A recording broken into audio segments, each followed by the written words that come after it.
This story of the Templars is where you should begin when you're talking about the story of the founding of the United States of America.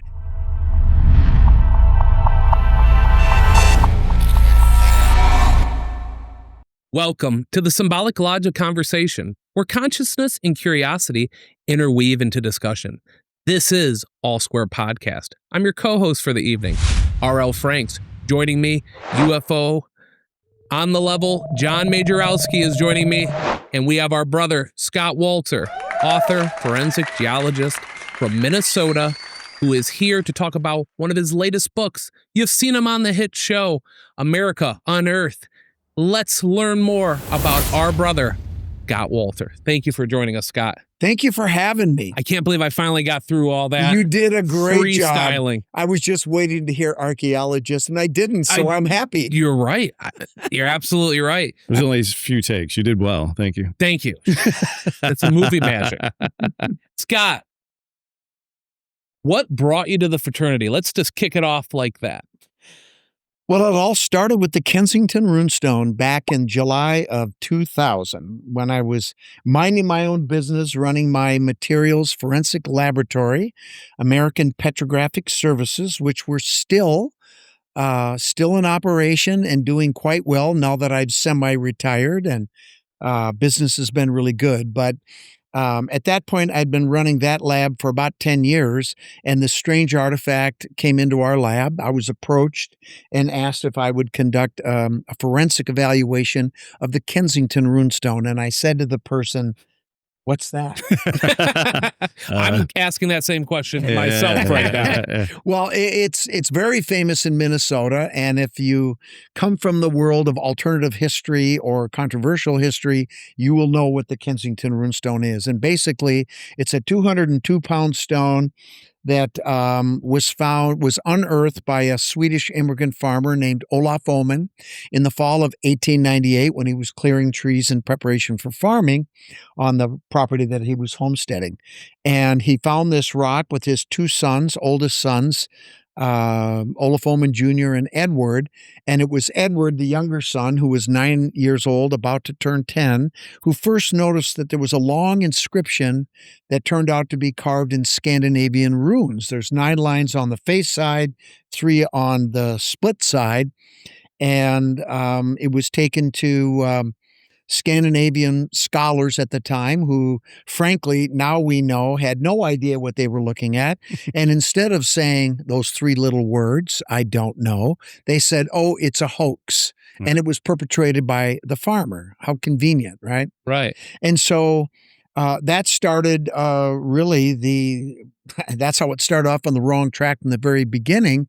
And scholar after scholar for the next 125 years have basically repeated the same thing just because they simply cannot figure out the runes, the dialect, the grammar, the dating, all the features that are on the stone. But what's really important, and was one of the biggest problems with that artifact, was it was dated using pentatic numbers in Arabic placement. There will be a quiz, so I don't see you writing this down.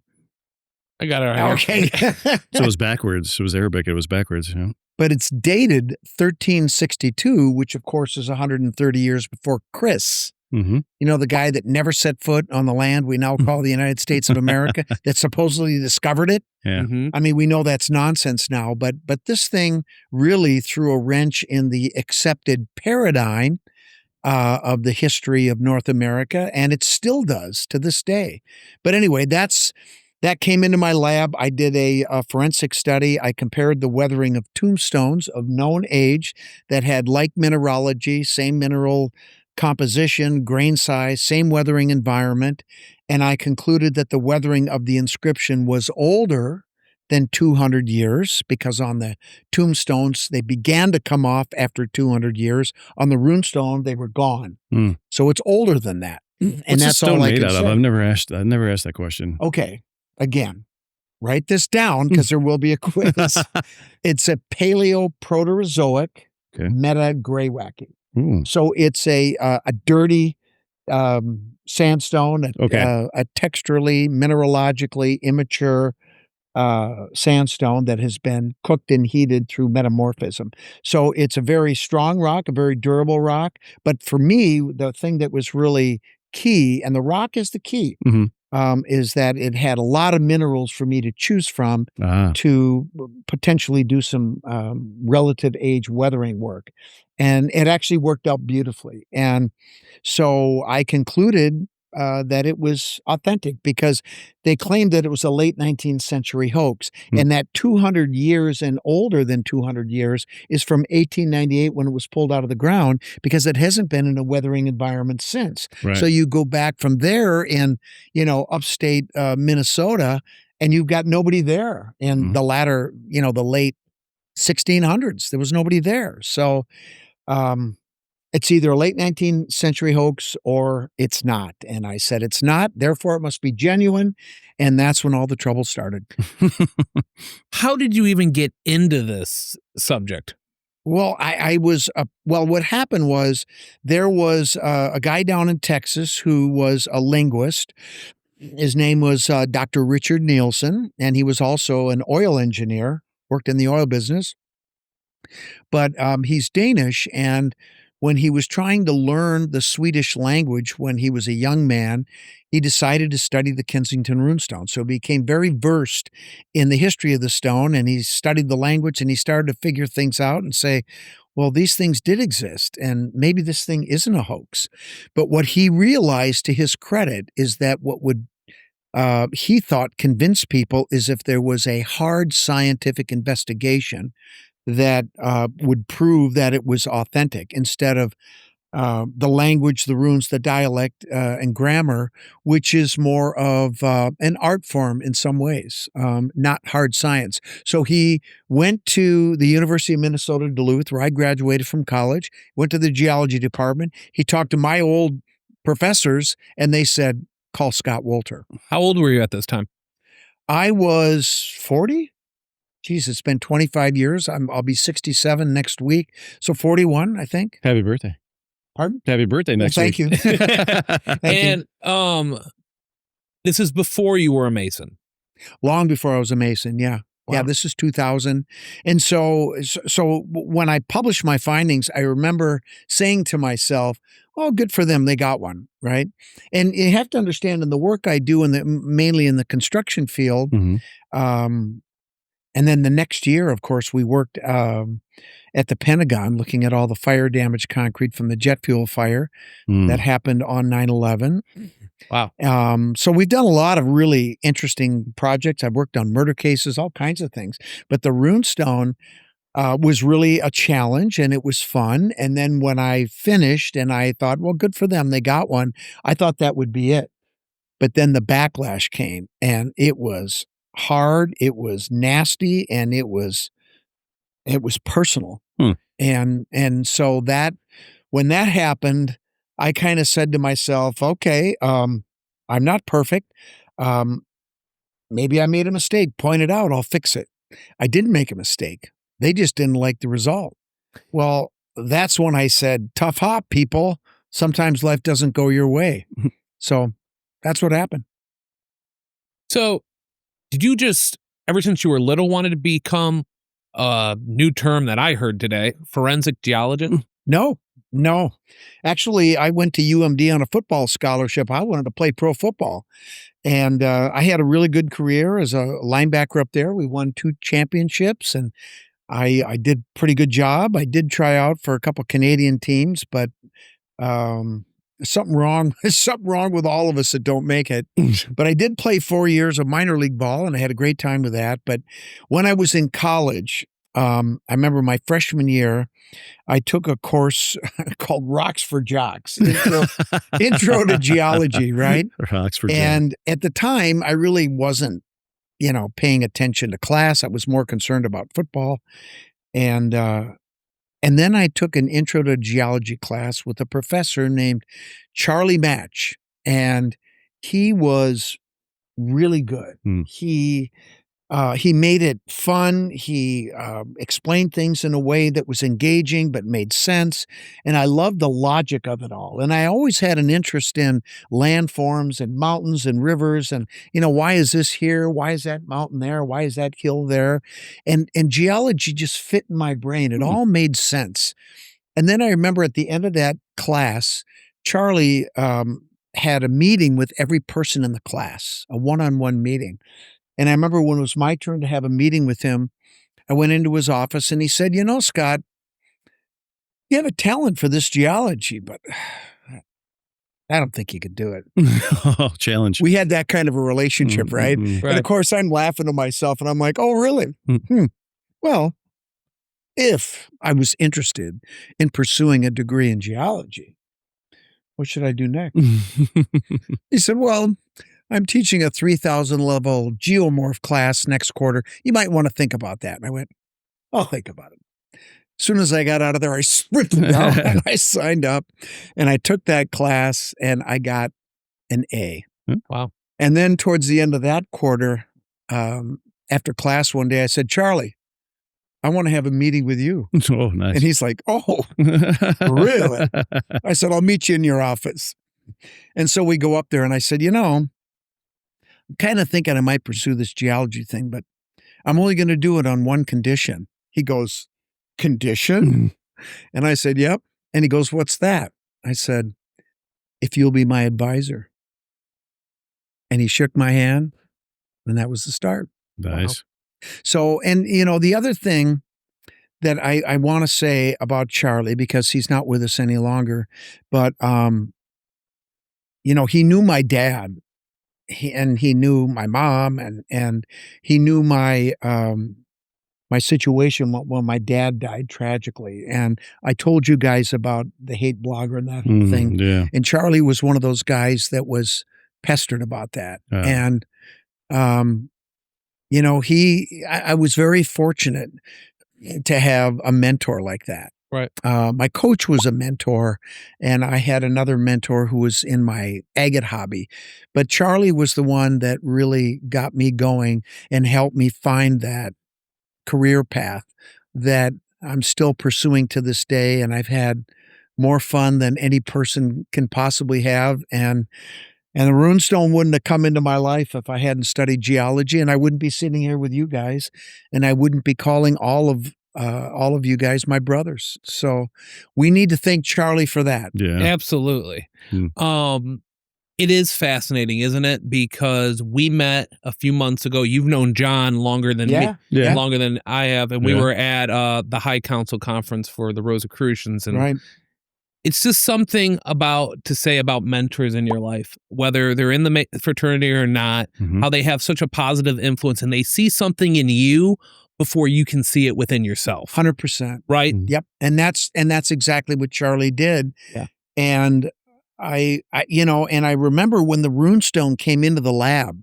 one of the things I did was I invited my professors to come down, and a couple of professors from the University of Minnesota campus in the Twin Cities, but they all came down. And we spent a whole day just looking at the runestone. And this is before I really got into it. Right. Because the one thing that became pretty apparent early on was that this was a very well-known artifact. And this was, there was a lot riding on it. And I wanted to get input from the brightest geological minds that I knew. And it was these guys. That's cool. And I've got pictures. And I'll never forget that day, but that's really when it started. And I took their input, and I asked Dick Ojakangas, who was a sedimentologist and an expert on metagraywackies, if he would also do a point count on the thin section.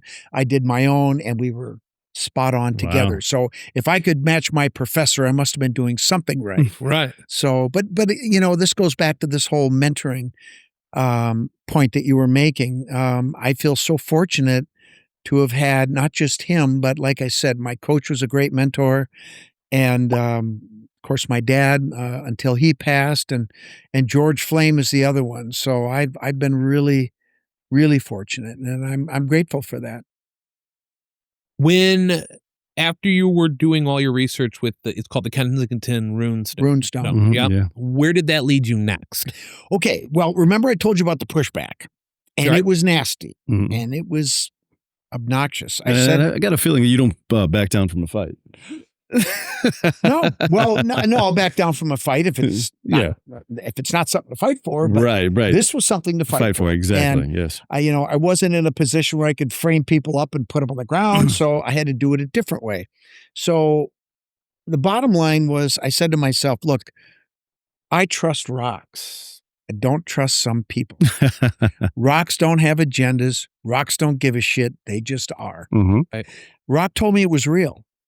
Therefore, all the runes, the dialect, the grammar, the dating, all those features that the scholars said didn't exist in the 14th century must have existed in the 14th century because the rock said so. Right. So I then, from 2003 to 2005, I went to Sweden 5 times on my own nickel hmm to see if I could find the stuff I knew had to be there. And I found it all. Wow. And of course, all that did was piss him off even more. and that's the part that really makes me crazy because look, and these guys, you would think this is in your wheelhouse. Right. Okay. I'm just a dopey rockhead. And, but Dick, armed me with enough knowledge to be dangerous. And I found everything primarily on medieval grave slabs that were mortared into the floors of these churches hmm on the island of Gotland. In fact, there were 92 of these churches on the island, and I went to every one Wow. because I'm an anal retentive lab guy, right? Right. But I just didn't want to go, miss that church that would have something amazing, right? Right. So anyway, I did that. But what I found out after that was that all 92 of these churches were Cistercian. And I didn't know what the hell a Cistercian was, the white monks that were founded by Robert Molesme in 1095, and then Bernard de Clairvaux joined the order, 1112. Then they became Templars. Yeah, and then all of a sudden the Templars came into the picture. And I got, and for a long time I was criticized, the Knights Templar, isn't that cute? And I'm like, no, you dumbass. I mean, I followed the evidence trail. It took me right to them. hmm And I was fighting with these people, or they were fighting with me. And I'm like, look, what do you want from me? This is what I do. And yet at the time you weren't a brother, you weren't a Mason, No. you weren't a Templar, none I of didn't these know things. any of this stuff. Right. Yeah. You were just following the science where it led you. Now, for the non-Masons who are watching this as well, quick explanation of what the Knights Templar are, just so everybody can, Oh, Do yeah. you want me to do it, or do you want to do it? No, I would like you to do it. I would like you to do I'll it. just be drinking over here. Well, the Knights Templar order was, there's, it depends on who you talk to, but if we stick with kind of the accepted narrative is, the Knights Templar were formed in Jerusalem in 1118. First Grand Master was Hugh de Pans. And, they became the fighting force for the Roman Catholic Church. They were also Cistercian, who wore the white tunics with black mantles, which symbolized their dualistic ideology that people don't talk about. But the Templars also wore the white tunics with the black mantles, but they had the red crosses on their chest, and they carried the swords. But they were Cistercian monks as well. Yep. And they just served a different function within the order. They were the only ones allowed to eat meat because they needed the protein so they could develop their muscles and so forth. But they also became immensely rich and powerful. And when I say they, everybody talks about the Templars, but the Cistercians did as well, primarily through animal husbandry.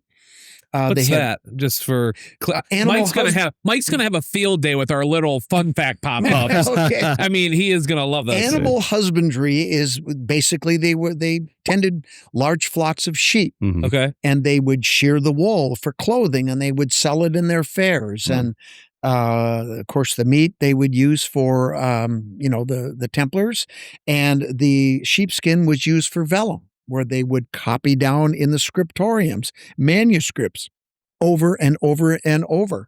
They were highly educated, and they were very, their outside the doorways when they would come and go outside and tend the fields, and they had crops. They would grow food. They had foundries. They would make tools. They became immensely wealthy. They would sell their products in the fairs. And of course, the Templars could travel. They had the finest sailing fleet in the world. They were trafficking goods.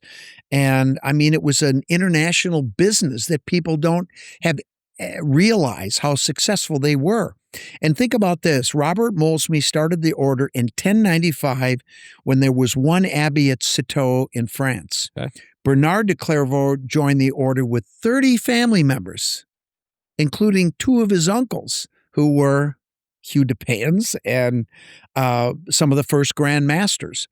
But he joined the order and then founded the first daughter abbey at Clairvaux, hence the name Bernard de Clairvaux, in 1115. And that by the time he died in 1153, not 40 years later, there were 300 Cistercian abbeys all across Europe, into Scandinavia, into the British Isles.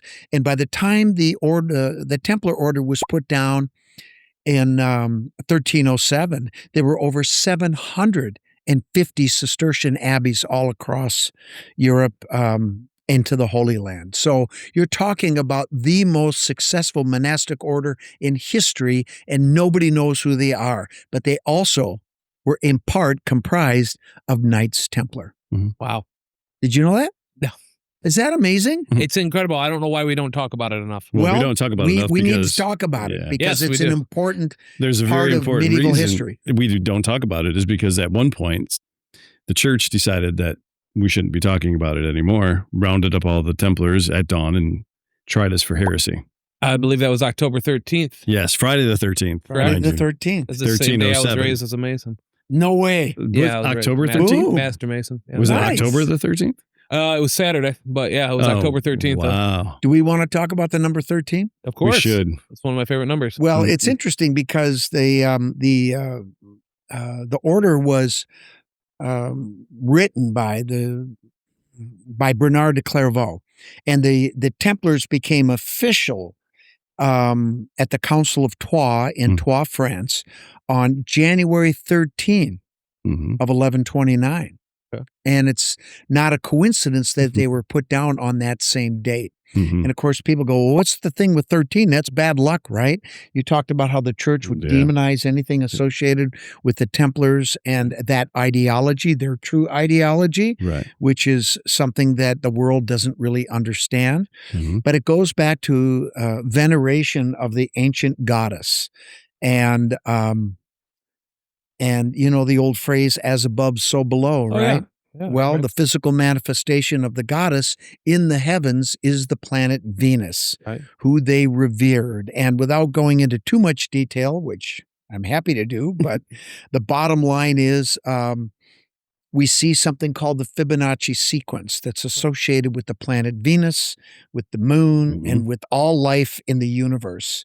And a series of numbers, of which 13 is one of the key numbers. The number 8 is another one. The number 5 is another one, and so on. So we're talking about a number that's associated with life Mhm. and the life givers, who are women. Yeah. Right? Yeah. And of course, the church wasn't too happy with that, because the church has been and continues to demonize the feminine, and we don't have to go into it.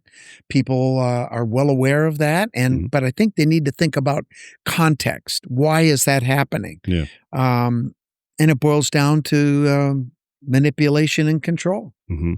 And it's our job, I feel, not just as Masons, but as human beings, to bring forth the truth, to explain what the history is, what the science is. Look, the Fibonacci sequence isn't a debate. It isn't an opinion. It's a fact. Right. Yeah. And so, and women are the life givers. Last I checked, they still are. Mhm. So we need to honor and respect that. And ancient cultures in the past did.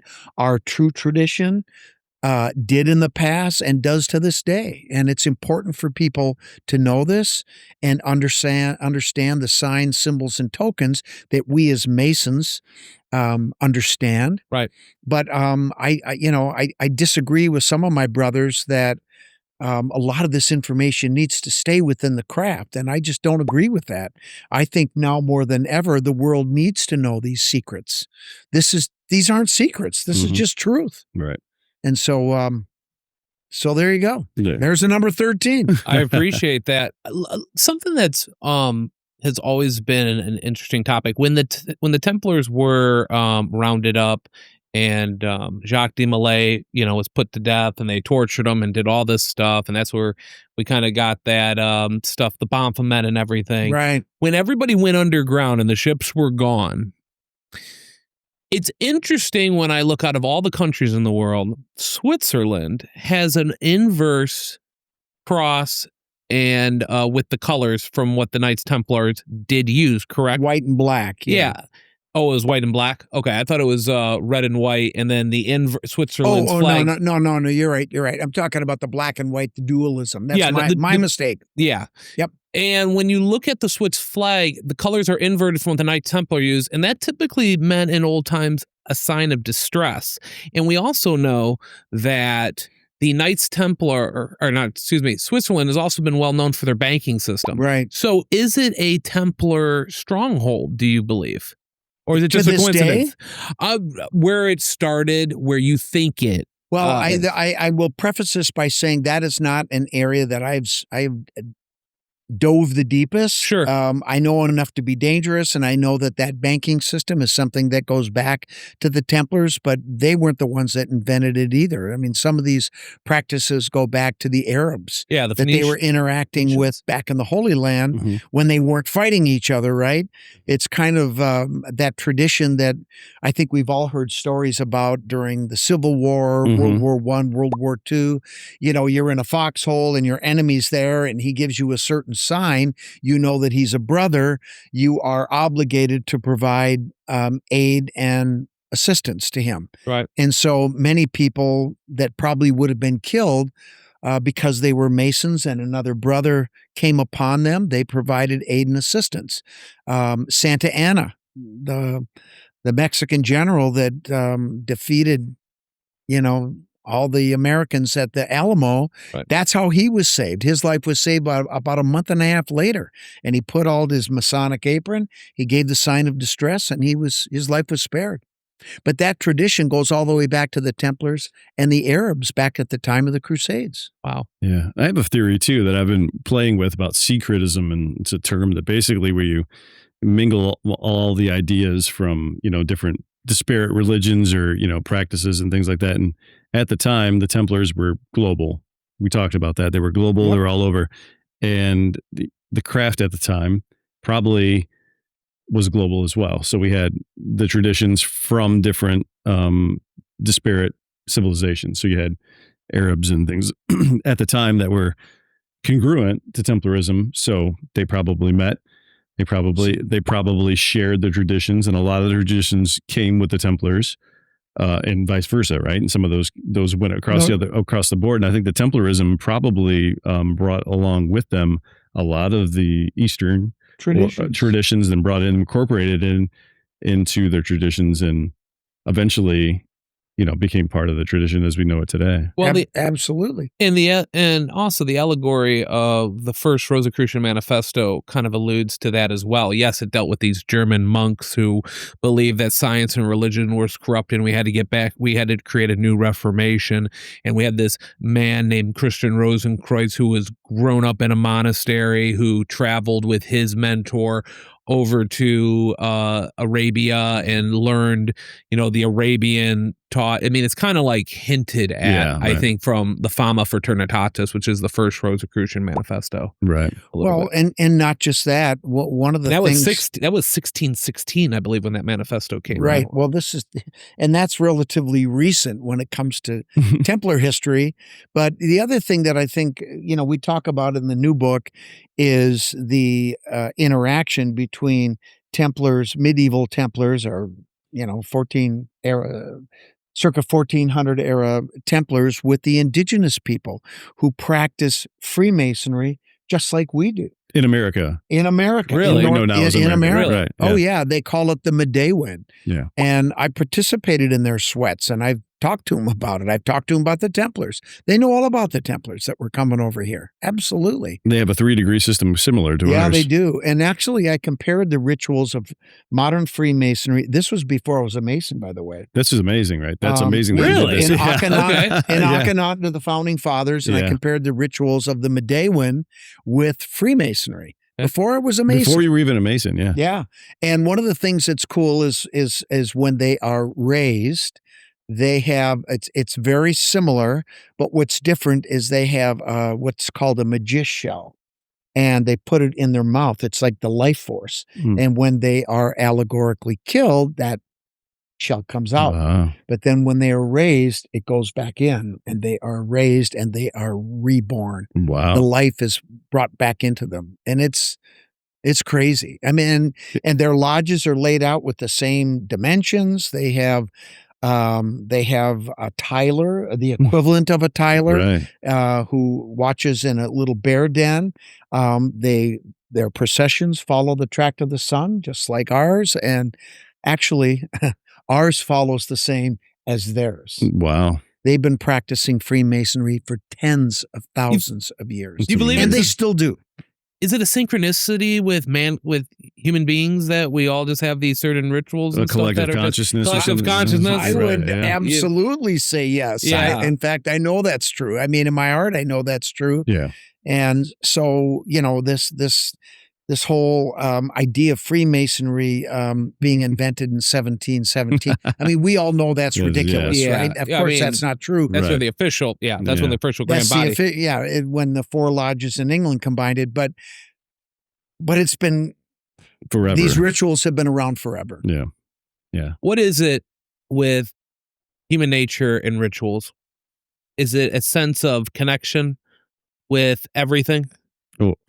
Yeah, I mean everything. I think it's a connection with nature. It's a connection with the cosmos. It's a connection with each other. Mm-hmm. And a lot of the things that we get into, it just, I don't know a better way to say it than it just feels right. Yeah. Right. When you go through it. And I think it's a natural thing. And this whole collective consciousness that we talk about at times. And people say, well, what are you talking about? And it was a good example that I can think of is when you're at a concert. Yeah. And everybody paid to be there because you love the music. Yeah. And when the band is on and everybody's into it and they're all just, rocking to the same, that's collective consciousness. And it feels so good. Mm-hmm. And, when you have a good conversation with brothers, with friends, with family, with, your loved one or your partner, and it's just working. Mm-hmm. That's that connection, that consciousness. Right. And sometimes, you don't have to say a word. Just look at the person and you know what they want.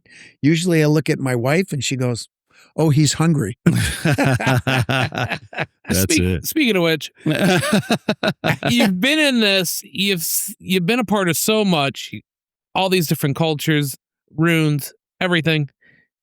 What does she think about all this? You told us off air that you guys met when she was 18. You were 21. And what does she think about this? Where you guys have journeyed together? Well, I guess I think it would probably be appropriate for her to speak for herself. But if you ask me what I think she would say is it's been incredible. And not, it's a rare thing because, I know we have lots of friends that are married and a lot of them get along great with their spouses in their common interests, but most of them don't have a common interest that they're really both into. Usually one person is into something and the other one tolerates it or supports it, but they really don't. They're really not into it. Right. That's not how it's been with Janet. First of all, she's smarter than probably all of us in the room, and she understands the concepts that we've talked about, and she provides insight, and I know she loves it. I know she gets it. She understands the significance of all of this. We like to have fun and talk about these things that we've done, the runestone and everything else that's sort of come. But the other thing that she realizes that I realize, we both realize, is that as much fun as this is, and it is fun, Mm-hmm. it's important work. Right. And, we've been through a lot, and I just feel like we have to keep going, and we have kept going, and things have just kept getting more and more interesting and more profound and more important. And now we have we just recently found a scroll called the Yeshua Scroll. Hmm. And I can't talk about the message yet, Sure. but it doesn't get any more important. And profound. And she gets it. She gets it all. And she's written her own book with one of the most brilliant people I've ever met in my life. One of the nicest persons I've ever met, Alan Butler. So to say that she gets it would be an understatement. She's living it. She's appreciates it. She's been out in the field with me, with Alan, and read her book. Hey, and that'll answer your question. I'm reading a book. I'm updating my dating profile to find a girl common interests. Okay. Yeah. Well, no, it's rare to find somebody that, gets it. It's beyond gets it and is doing her own thing at the same time. And we bounce things off each other, and I get honest feedback. If she thinks I'm full of shit, she'll tell me. I've heard it more than once. Yeah. It's good. Scott, one thing I'm excited. I would love to talk about that when you're ready about the scroll you found. Yeah. I do want to jump back to where you were saying when you visited those 94 churches. 92 churches. And where did that take you then? Well, at that point, it took me to the Templars, the Cistercians and the Templars. And then I just started to do a deep dive. I bought all kinds of books, and I became an expert on the Cistercians. And probably the most important thing besides the fact that they were so brilliant, and I studied their architecture, and not just the Cistercian monasteries, but the Gothic cathedrals that were financed by the Knights Templar and their money. And they're using an ancient architecture called Gothic architecture. And that is a fascinating study on its own. And really what it was teaching me at the time was what their true ideology was. I mean, if you read about the Cistercians, you talk to anybody that has any knowledge about, history and the church, they'll say that the Cistercians were Catholic, and their true ideology was anything but that. In fact, they had a fascination with the Virgin Mary, but she was just a metaphor for the ancient goddess. And so really, after I found them, if you will, I started to study who they really were, and the Templars, and what their true ideology was. Because the other thing that I had in my mind from the beginning, after I knew that the runestone was real, that begged three questions that I was trying to answer. Somebody carved it. Mm-hmm. They came from some place, and they came here for some reason. So the who was answered pretty quickly. Where they came from was answered pretty quickly. The why took time. Mm-hmm. And I know the answer to that too. And that's a big part of what this new book is about. Yeah. And it was the sanctuary that they were trying to establish. They called it in the journals a free Templar state. Mm-hmm. The New Jerusalem. Brother Francis Bacon called it the New Atlantis, a place where they could live free from the tyranny of the monarchs of Europe, free from the persecution of the Roman Catholic Church. And I just talked about this on another podcast, but the idea that these two entities would come together to legitimize each other, to elevate them above the people, And so it was, and they persecuted. I mean, who suffered that persecution more than anybody? The Knights Templar, right? Yeah. Right. And so they went underground and they disappeared into history when those ships disappeared from the western port in France at La Rochelle. And, what happened to them? Well, we know what happened now. We know exactly what happened. And really, this story of the Templars is where you should begin when you're talking about the story of the founding of the United States of America. And next year is going to be our 250th anniversary. And one of the things I want to make sure happens is that when we're all patting ourselves on the back as Americans and as Freemasons, Yeah. and frankly, I think we as Freemasons deserve to pat ourselves on the back more than we even realize, We do. because all of these tenets really go back to our ideological and in some cases biological ancestors, the Knights Templar. And it was in Parsival, I believe, that was written in the 1200s, where the idea was first put forth that every human being, regardless of race, color, creed, sex, religion, is born with certain inalienable rights. Everyone is. Right. Everyone. And so these ideas were put forth by a knight, a Templar knight. But it's a much older tenet. Mhm. And so it's come forward, and our founding fathers, of course, who are the descendants of those Templars that were persecuted, inculcated that into our Constitution, our Bill of Rights. And those are the things I think that we need to talk about next year and remind people where they came from. And the only people that are going to tell that story is us Yeah. Right. as Freemasons. Right. Well, as we already know, modern Freemasonry, about a little over 300 years, right? And the fraternity, society, adapts slow. And it's podcasts like all these Masonic podcasts that are coming up, esoteric podcasts that are really trying to bring this to light, because there is people looking for this kind of knowledge, camaraderie, Yep. tradition, Mhm.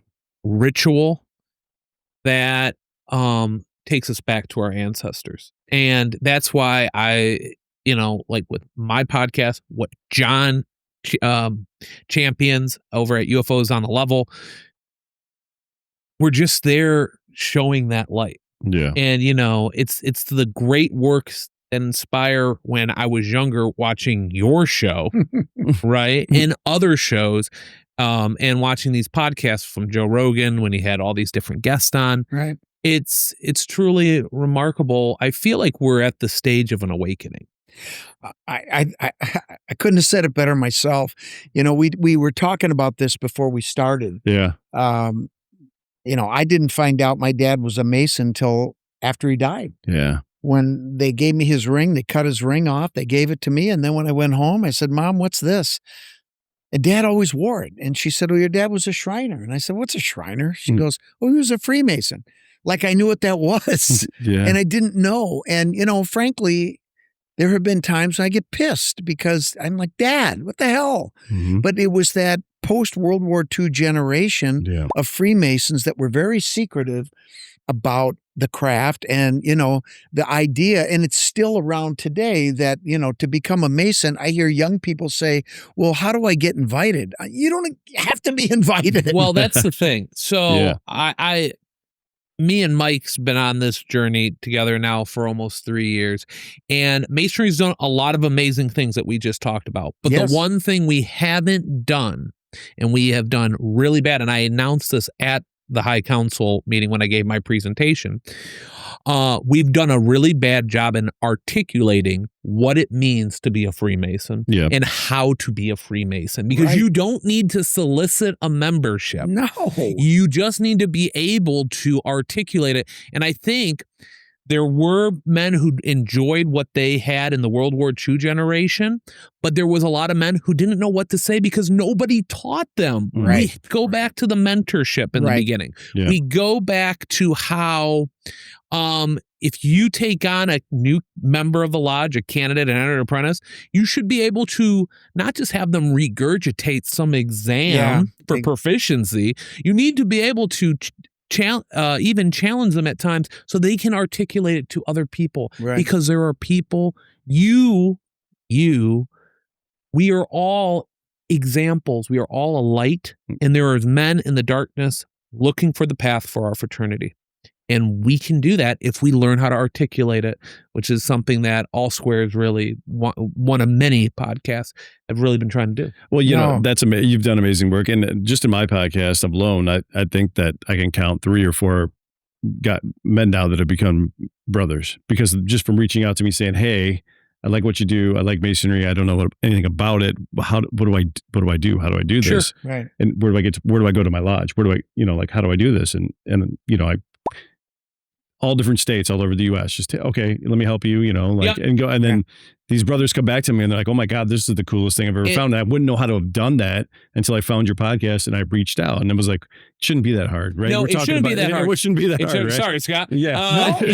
But you're right, because Mike gets inquiries all the time, Mike is a saint. and we are trying to push them to where they need to talk to. Yeah. It's kind of tough internationally, but I've tried to figure out ways to help them. But because if we can't do that, then we could be letting another bright light, another future example of the fraternity. There are I can tell you there are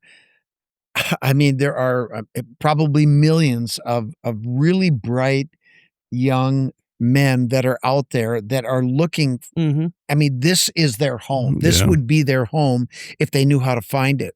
And one of the things I would ask you guys to do on both of your shows is at some point before you're done, or maybe in the beginning, just say, hey, and for those of you that might be interested in the craft, go to your state's website, and there'll be a tab that says be a Mason, fill out a petition, whatever. You don't need to be invited. Yep. All you have to do is ask. There you go. And the other thing that I do whenever I give a presentation is I make sure whoever is hosting me, if it's a lodge or whatever, hey guys, I want it to be open to the public. Because there's nothing here that I'm going to tell. Right. I'm not going to talk about passwords. I'm not going to teach anybody handshakes or any of that stuff. But look, if they want to know that stuff, it's on the internet, for God's sakes.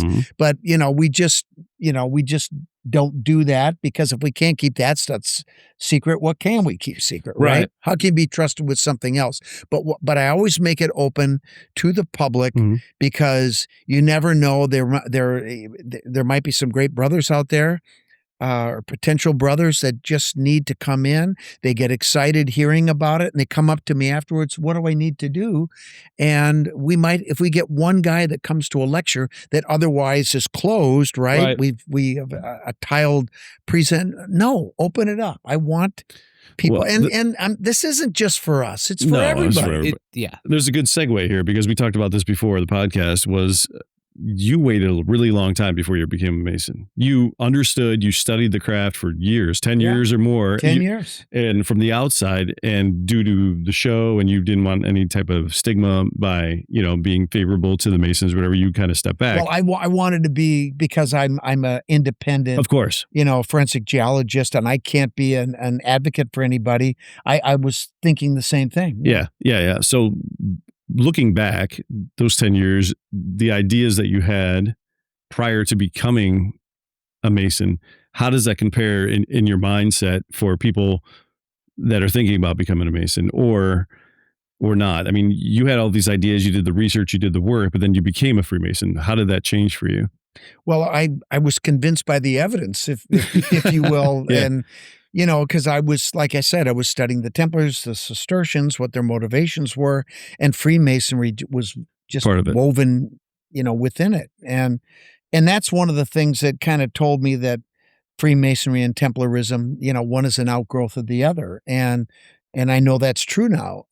Because of some information in here. Well, yeah, when you read that, if you don't realize that that's exactly what happened, it's self-evident in there. But it's even broader than that. We talked about it a little bit with the indigenous people and other traditions around the world that are basically practicing the same thing. Right.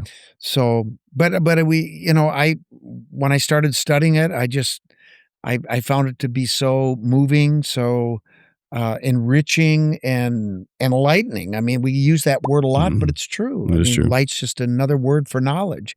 And I learned so much that, just forced me to think inward about things. And then eventually, the runestone came back and paid more dividends when I became a Templar. Mm-hmm. And the white hat gave the lecture and said, and the other 8 arches were built by 22 men from Gebel. And I went, 8 and 22? Those are the first 2 numbers in the Kensington runestone. And then I went over to my Masonic mentor, John Freeberg, who I just saw the other night at Scottish Rite. And I said, John, is there a ritual book for this degree? And it was the Select Master degree of the Cryptic Council. He said yes. And I said, give me that. And I started reading, and oh my God, I then realized, and I think I'm the first person ever to realize this. And I'm not saying this to brag. I'm saying because it's startling. It's shocking. But the runestone is comprised of symbolism, allegory, code, and some, straightforward, legit information. Right. The difficult part is what's symbolism, what's allegory, and what's legit. But what that also tells me is that the monk that carved that inscription was deeply initiated in, the Enochian mysteries and the legend of Enoch. And this was not some farmer trying to scrap a living in 1898. I mean, trying to sell a rock. Look, it was ridiculous beforehand, right? Yeah. The rock spoke, and it that was really all that needed to be said. But now it's elevated to a whole nother level, and it just made me. If I had not become a Freemason, I would not have made that discovery. Right. And that discovery, to me. And I think within the brotherhood, the brothers that hear me give that lecture go, yep, that's us. That's the tradition we come from. And that's 1362. And last I checked, that's a few hundred years before 1717. Yeah. Yeah. It's fascinating. I'll be in a lodge and I'll hear a lecture maybe 100 times, or I'll watch some of the cadences that go on in the lodge, and then it just dawns on me something new, and it just takes me down this rabbit hole that I'm like, how come we're not talking about this? You know what I mean? And it's quite remarkable that how Masonry is this repository for a lot of sacred knowledge that our ancestors put in here to protect. But, you bring up a really good point that it just dawned on me. I already knew this point, and I know you guys know it, but there is, look, the well of learning and of symbolism and allegories and all this stuff is so vast. It's so deep. We couldn't even begin to teach it if that was what we set out to do in Masonry. And what I love about it is, like you said, maybe you'll hear a lecture or you'll read something and you've read it 50 times, or you're opening a lodge and we do something and you go, well, why do we do that? Right. And then you start to dig, and all of a sudden this well opens up and you spend your 6 months of your life doing it. There's another 6 months of my life, right? Yeah, right. But that's the cool thing about Masonry, is that it's endless, but you will find the right paths that you want to pursue, and they'll come to you, and that becomes your journey, right? And what's fun about that is once you go down that well and you've learned all this stuff, I don't know about you, when I learn something new and I think it's cool, I want to tell people. Yeah, Same. You're right. Right? Same. Yeah. Yep. And so you'll sit there with a brother, hey, check this out. And then he might be, hey, check this out, right? And what happens? You both learn. Yeah. And I think that's one of the cool things about the craft. It's sort of, it's sitting there, but it's not something that's forced upon you. It's not pushed upon you. You pick up the pieces you want and run as far as you want. It's truly a lifelong journey.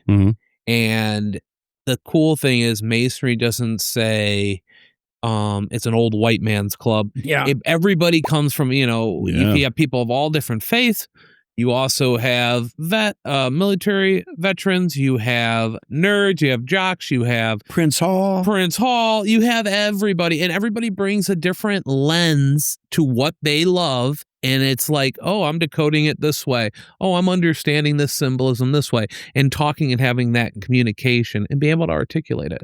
And it's all, there is no wrong answers, right? Whatever it means to you is what it means. Right. And it's not right or wrong. It may resonate more with some people than others, but that's the beautiful thing. Symbols mean different things to different people.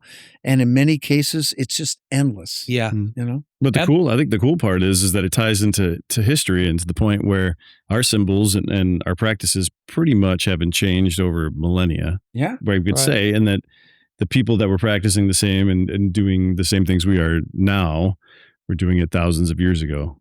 And we're actually making documents and carving things and incorporating the symbols that they knew at the time, right, and that meant something to them, for us to even now, thousands of years later, to look back and say, oh, I recognize that. Yeah. I recognize these symbols, and whether the meaning has changed or whether at the time it still resonates with us to understand that. Right. Well, so many of these old documents, right, are not on an audible. People learn different. People listen and will pick up something, and it would be really nice by the time in my twilight years to actually see these documents on Audible, so you can listen, and who knows what people are going to uncover. Think about it. You're writing something right now. You've been on TV shows, you've wrote books. People are going to be looking at that, asking the same questions and bringing different perspectives. Have you ever sat back and thought about that? Oh, yeah. So the fun thing we said Audible is I was sitting on a plane when I was reading your book last week. I'm flying to Houston, and the guy next to me says, hey, I don't want to bother you, but can I take a picture of the front of your book? I'm like, of course. And he's like, well, what is of this book? Right. And I said, of course, this is my brother's guy. He's like, he's your brother? And I explained to him that we're Masons, we're brothers. And he's like, oh, that's cool. I really didn't understand. It was a younger guy, IT guy. He was, flying out to Houston for work. And so was I, kind of camaraderie there. And then he was fascinated by it. Right. So I'm like, here's the book. And I just kind of explained it to him. And he's like, I do a lot of IT work. So I'm listening a lot. And he's like, I listen to books a lot because I'm doing things, and I'll do a book a day or two. And books. I know this is going to be on audiobook too. Okay, because that's what the question is. That's where he was going, because he was like, is it? I'm like, I don't know. And I go, I'll tell Scott. It is because my publisher said something just the other day when I was picking up more books, because it's selling really good right now. Yeah. But she said there is going to be an audio book. I was going to joke around. I said I would do it for free for you if you just gave me whiskey every time I saw you. I would just read the book. No problem. Well, Jon, no problem. Well, Jon, you said, you just finished the book, and this book's been sitting here, so let's get into it. And you know what? Yes. You tantalize me with something, and I want to hear it. And I'll just preface this by saying, obviously, if someone wants to call bullshit on something that that's fine. Yeah. And I love when people say, oh, I loved it. It was great. You did a great. I mean, everybody loves to hear positive, feedback, right? But I don't learn anything from people that, blow sunshine. And I love the sunshine. Don't get me wrong. But, I learned from people that say, well, you know what? I had a problem with this, or I have a question about that. Yeah. So fire away, brother. Well, so I dug into it, right? I read parts of it multiple times because I had some time and I was sitting on a plane, and, just because when I got into it, it was really interesting. I was fascinated about it. And the story is great. The journals are great. The corroborating evidence between disparate sources is interesting because you want to look at that from a perspective that's, I would say, a scientific perspective, to say, okay, somebody could probably craft this and make it believable to a point where, you beyond a reasonable doubt, you couldn't say that it was bullshit or not, right? You could say that somebody had the depth and the knowledge and the time to spin this yarn and sell it to or try to sell it as a real artifact, right?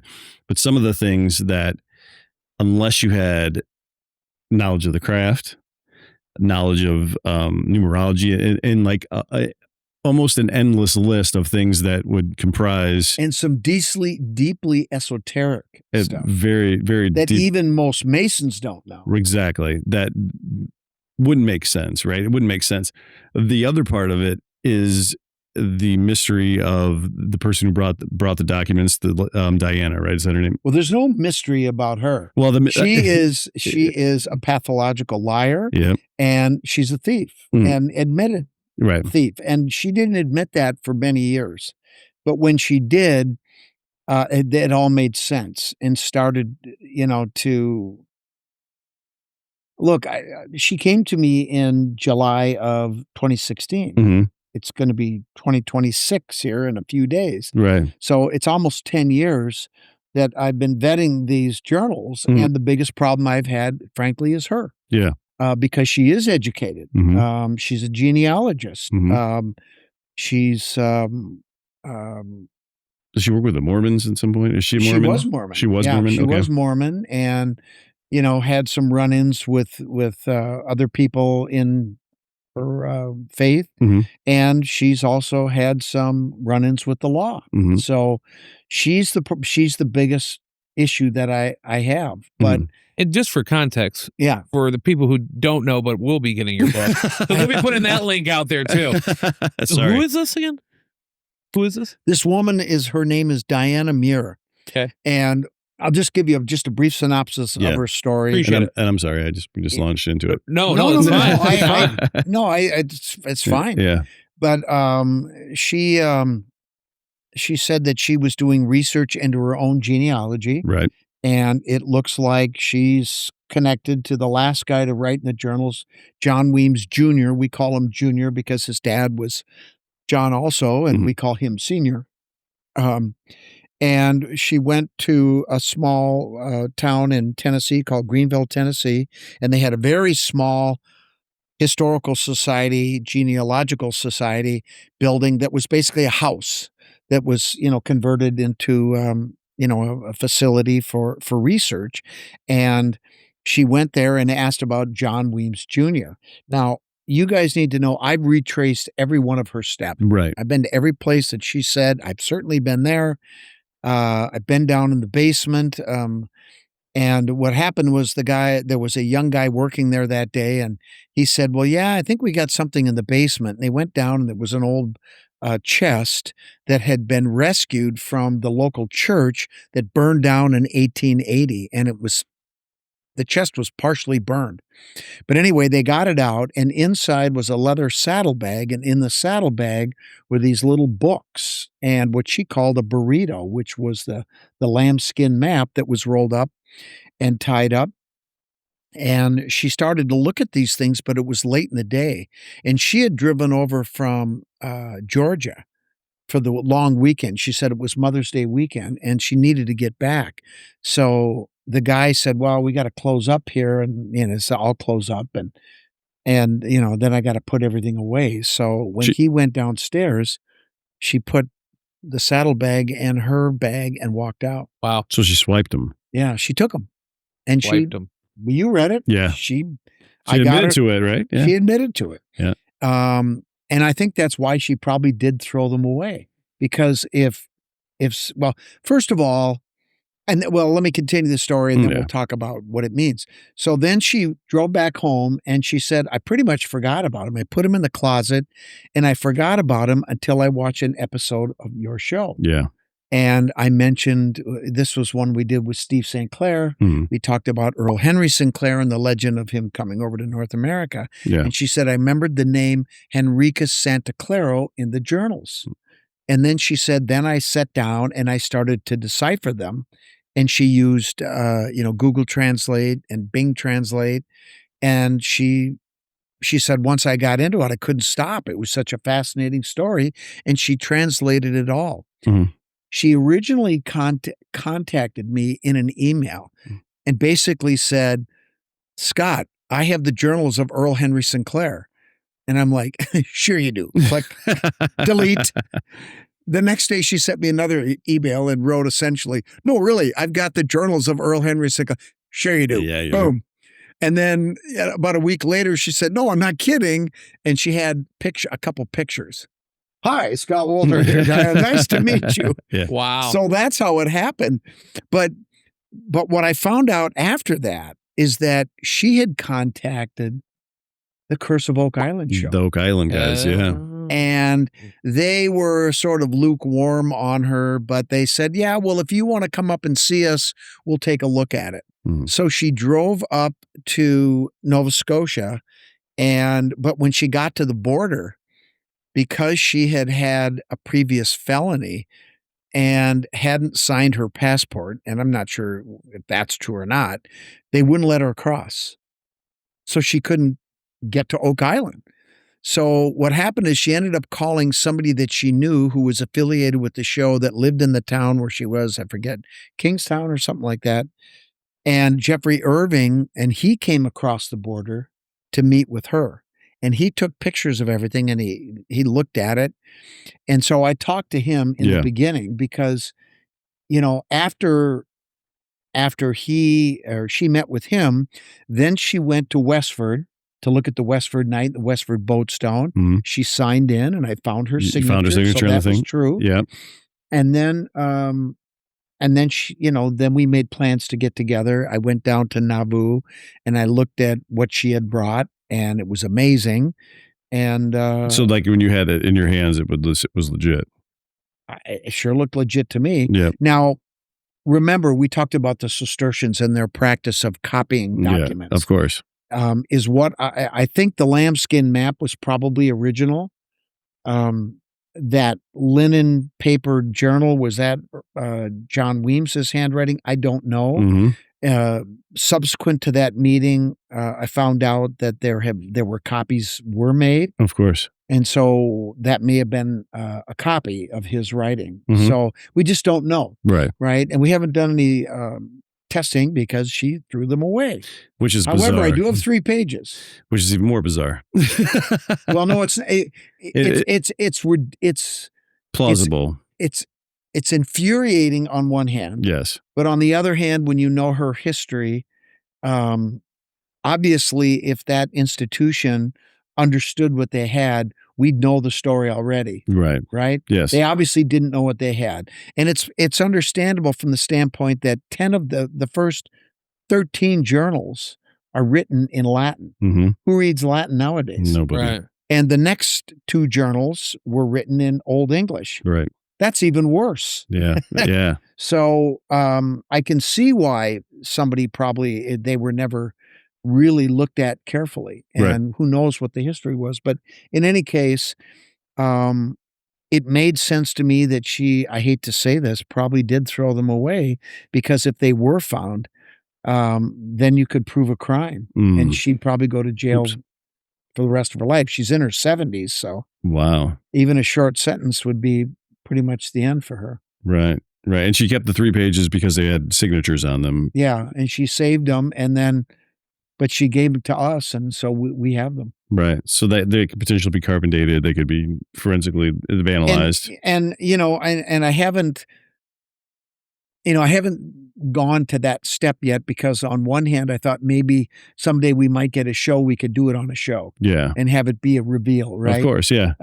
But the other thing is, let's say they came back and they were not as old as we thought. The dates on there, because they've been recopied, that wouldn't be a surprise at all. Right. So, but when you read the book and you read the analysis at the end, it's the internal evidence that really, for me, was the strongest evidence. And that's what kept me going as well, because knowing her, if you take her out of the whole equation and you just look at the information as it sounds with, the knowledge of the craft and everything else, it's very compelling and an amazing story. Yeah. She taints the thing in my mind. I'm just saying it out loud, because she's a crook and all these other things. But that doesn't mean that the information isn't true. That doesn't mean that the story isn't true.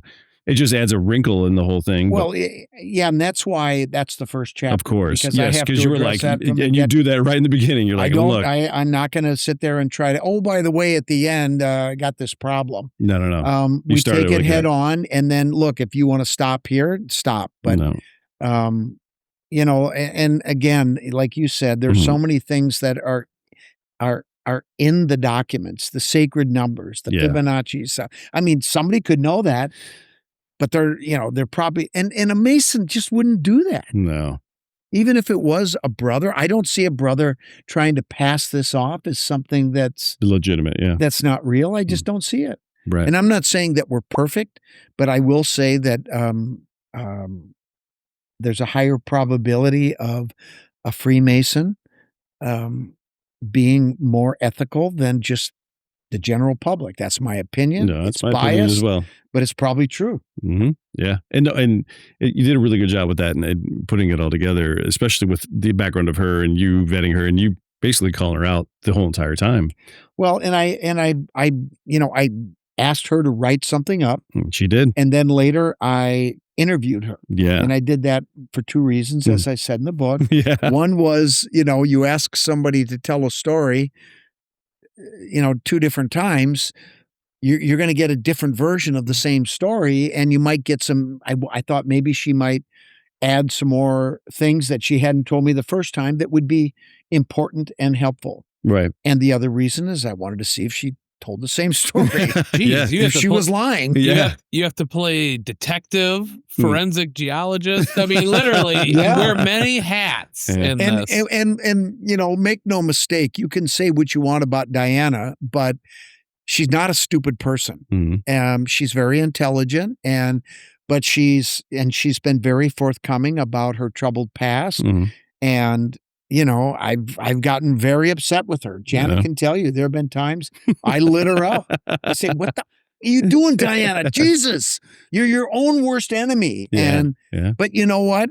To her credit, I kind of lose my shit sometimes, but she keeps her cool, and she's very honest about when she's made mistakes. She says, "Yeah, I shouldn't have done that," or this is, and part of her situation was beyond her control when she was younger, but still, just And part of it's genetic. I mean, obviously she's related to this. She probably has some sense of onus or something on it because she's part of the family. Yeah. She actually is a descendant of the people that she's done the research on. Yeah, your blood is your blood. Right. You are who you are, and your ancestors, your parents are your parents, your grandparents, and so on. You can't do anything about that.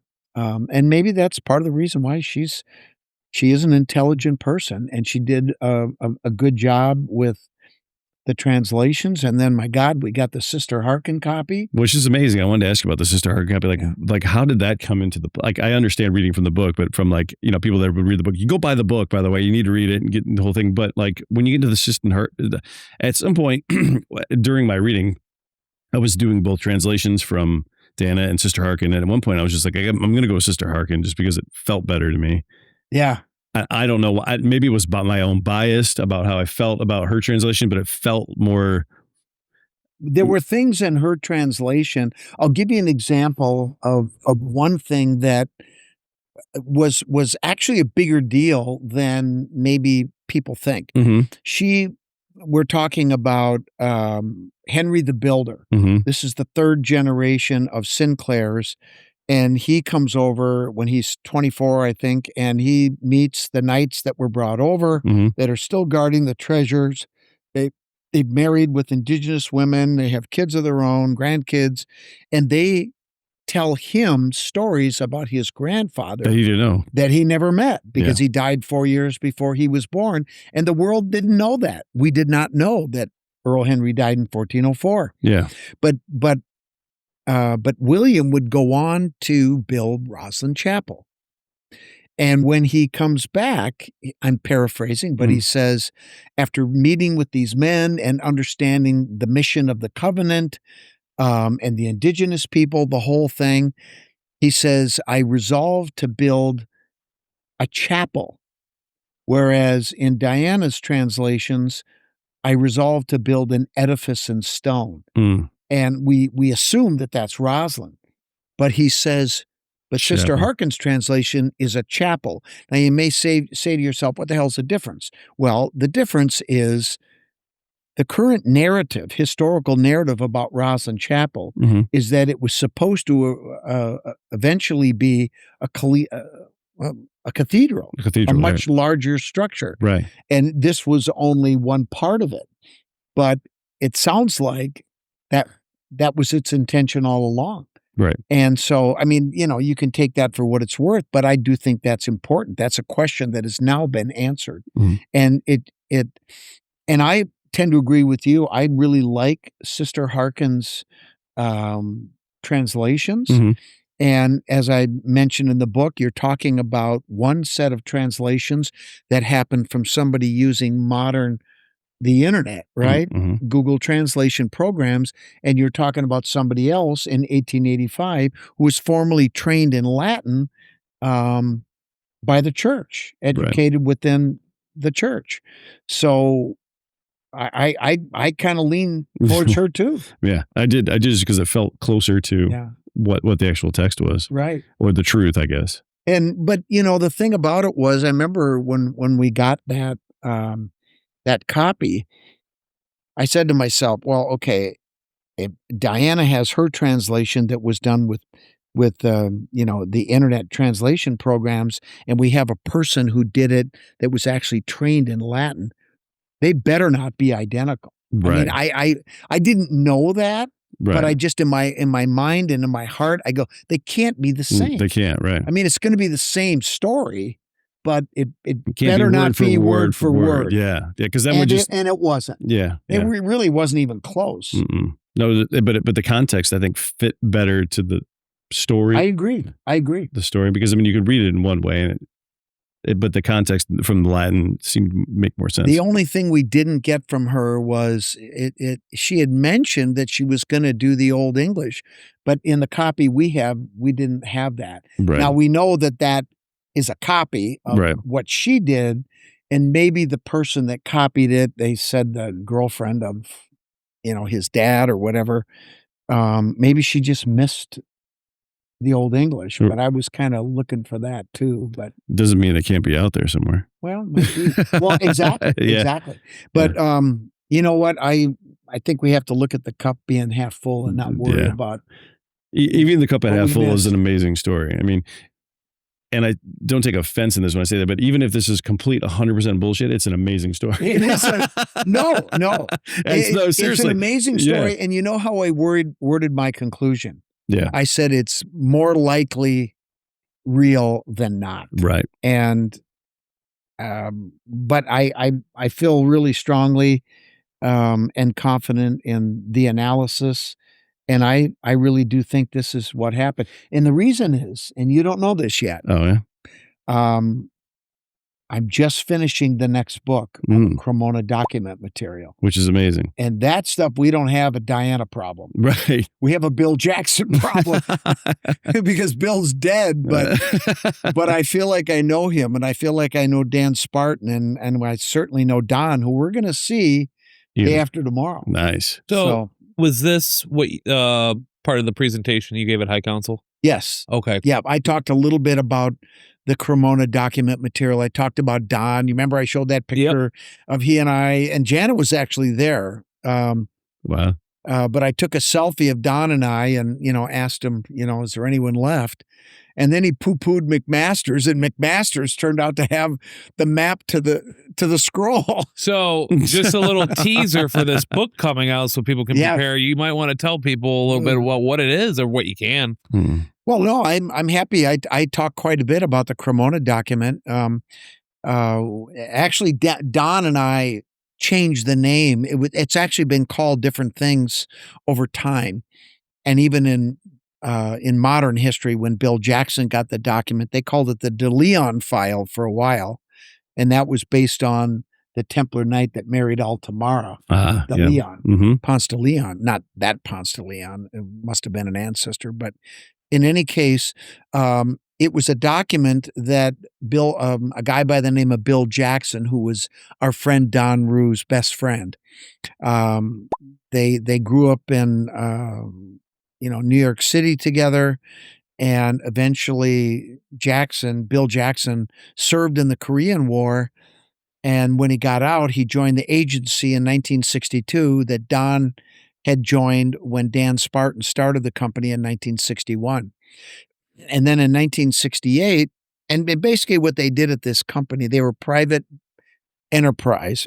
I'm supposed to say private security company. That's right. Yeah, private security. And they were hired by our military to do certain things that help keep us safe. And I can tell you that they've killed people. Some of their colleagues were killed.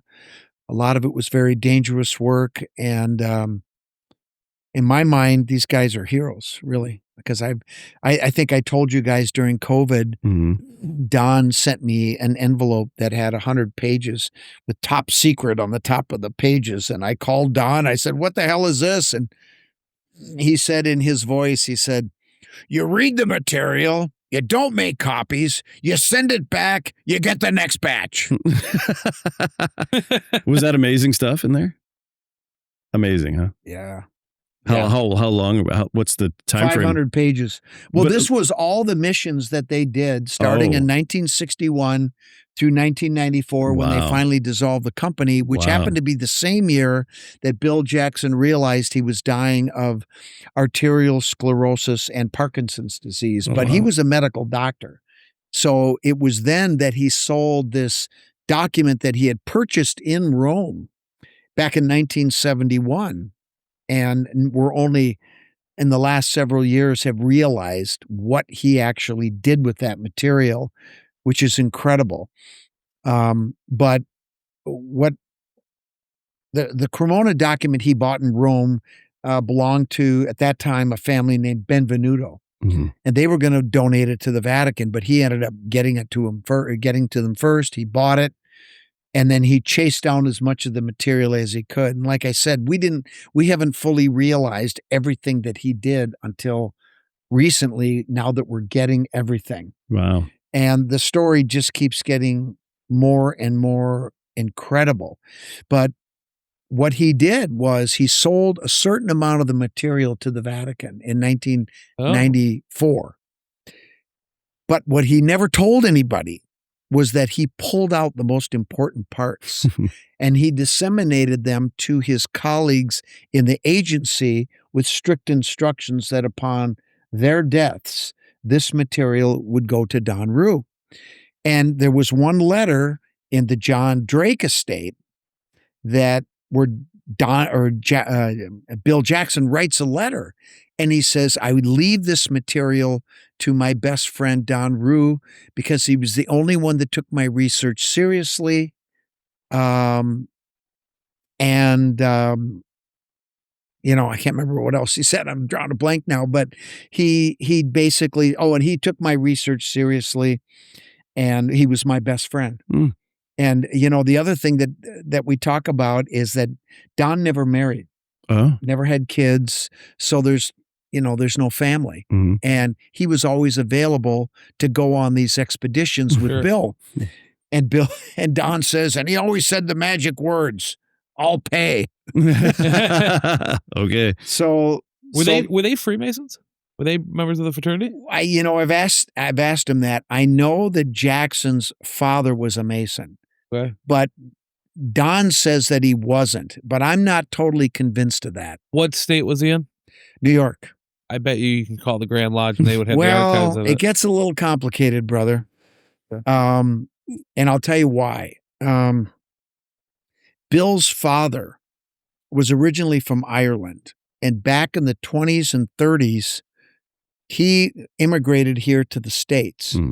And he was involved. You ever heard of the IRA? Yeah. I might have heard of him. I think you might have heard of him. Yeah. Well, he was heavily involved in recruiting Irish businesses to donate money to the cause. And sometimes they weren't exactly doing things above board, maybe lawfully. Yeah. And eventually he was arrested and given the option of you can either tell us what you know or we're going to put you in prison for an awfully long time. And he had a young son at the time whose name would be Bill. And so he decided to cooperate. And because he did that, he had to go in the witness protection program and he was given the name of Jackson. So you see where I'm going. Yeah, I see where you're going. Yeah. So, it's a little bit different. So anyway, I can tell you that this story has so many tentacles that are so interesting and so fun. And Don, I feel so fortunate that Don put his trust in us. And, and I'll tell you what, I give Don a lot of credit because, he's a born again Christian. Oh. And it happened because of one of his missions. Oh. Interesting. And yeah, it's a really, really good story. And it's almost unbelievable, but I read the report and saw the pictures. Wow. And were we talking something that's esoteric, something that's do we have time for it? Oh, I mean, let me see if producer Mike can give us the thumbs up. We got a thumbs up. You'll like this story. It's a good one. I got 2 thumbs up. Right. Okay, so I'll just start. So in I think it's 1973. There was a woman who used to be married to a Canadian politician, a well-known politician. And there are times when I can't use names. Mm-hmm, I'm understand. not going to use the That's name. Yeah. Who passed away. Okay. And she remarried a really bad guy who was in a motorcycle gang. And this is in 1973. They like bad boys, Well, apparently. Think of a Canadian motorcycle gang right now, and it just boggles my mind with just all denim. Canadian tuxedo, just all denim on a motorcycle. No, but she was living in New York. Oh, okay. Okay, she was living in New York. Okay, that makes more sense. She used to be in Canada, then down there, and she had a daughter. Her name was Haley, and it was the previous husband's daughter, and she was 8 years old at the time. Okay. And so what happened is this guy that married her beat his wife, he thought, to death. But she survived.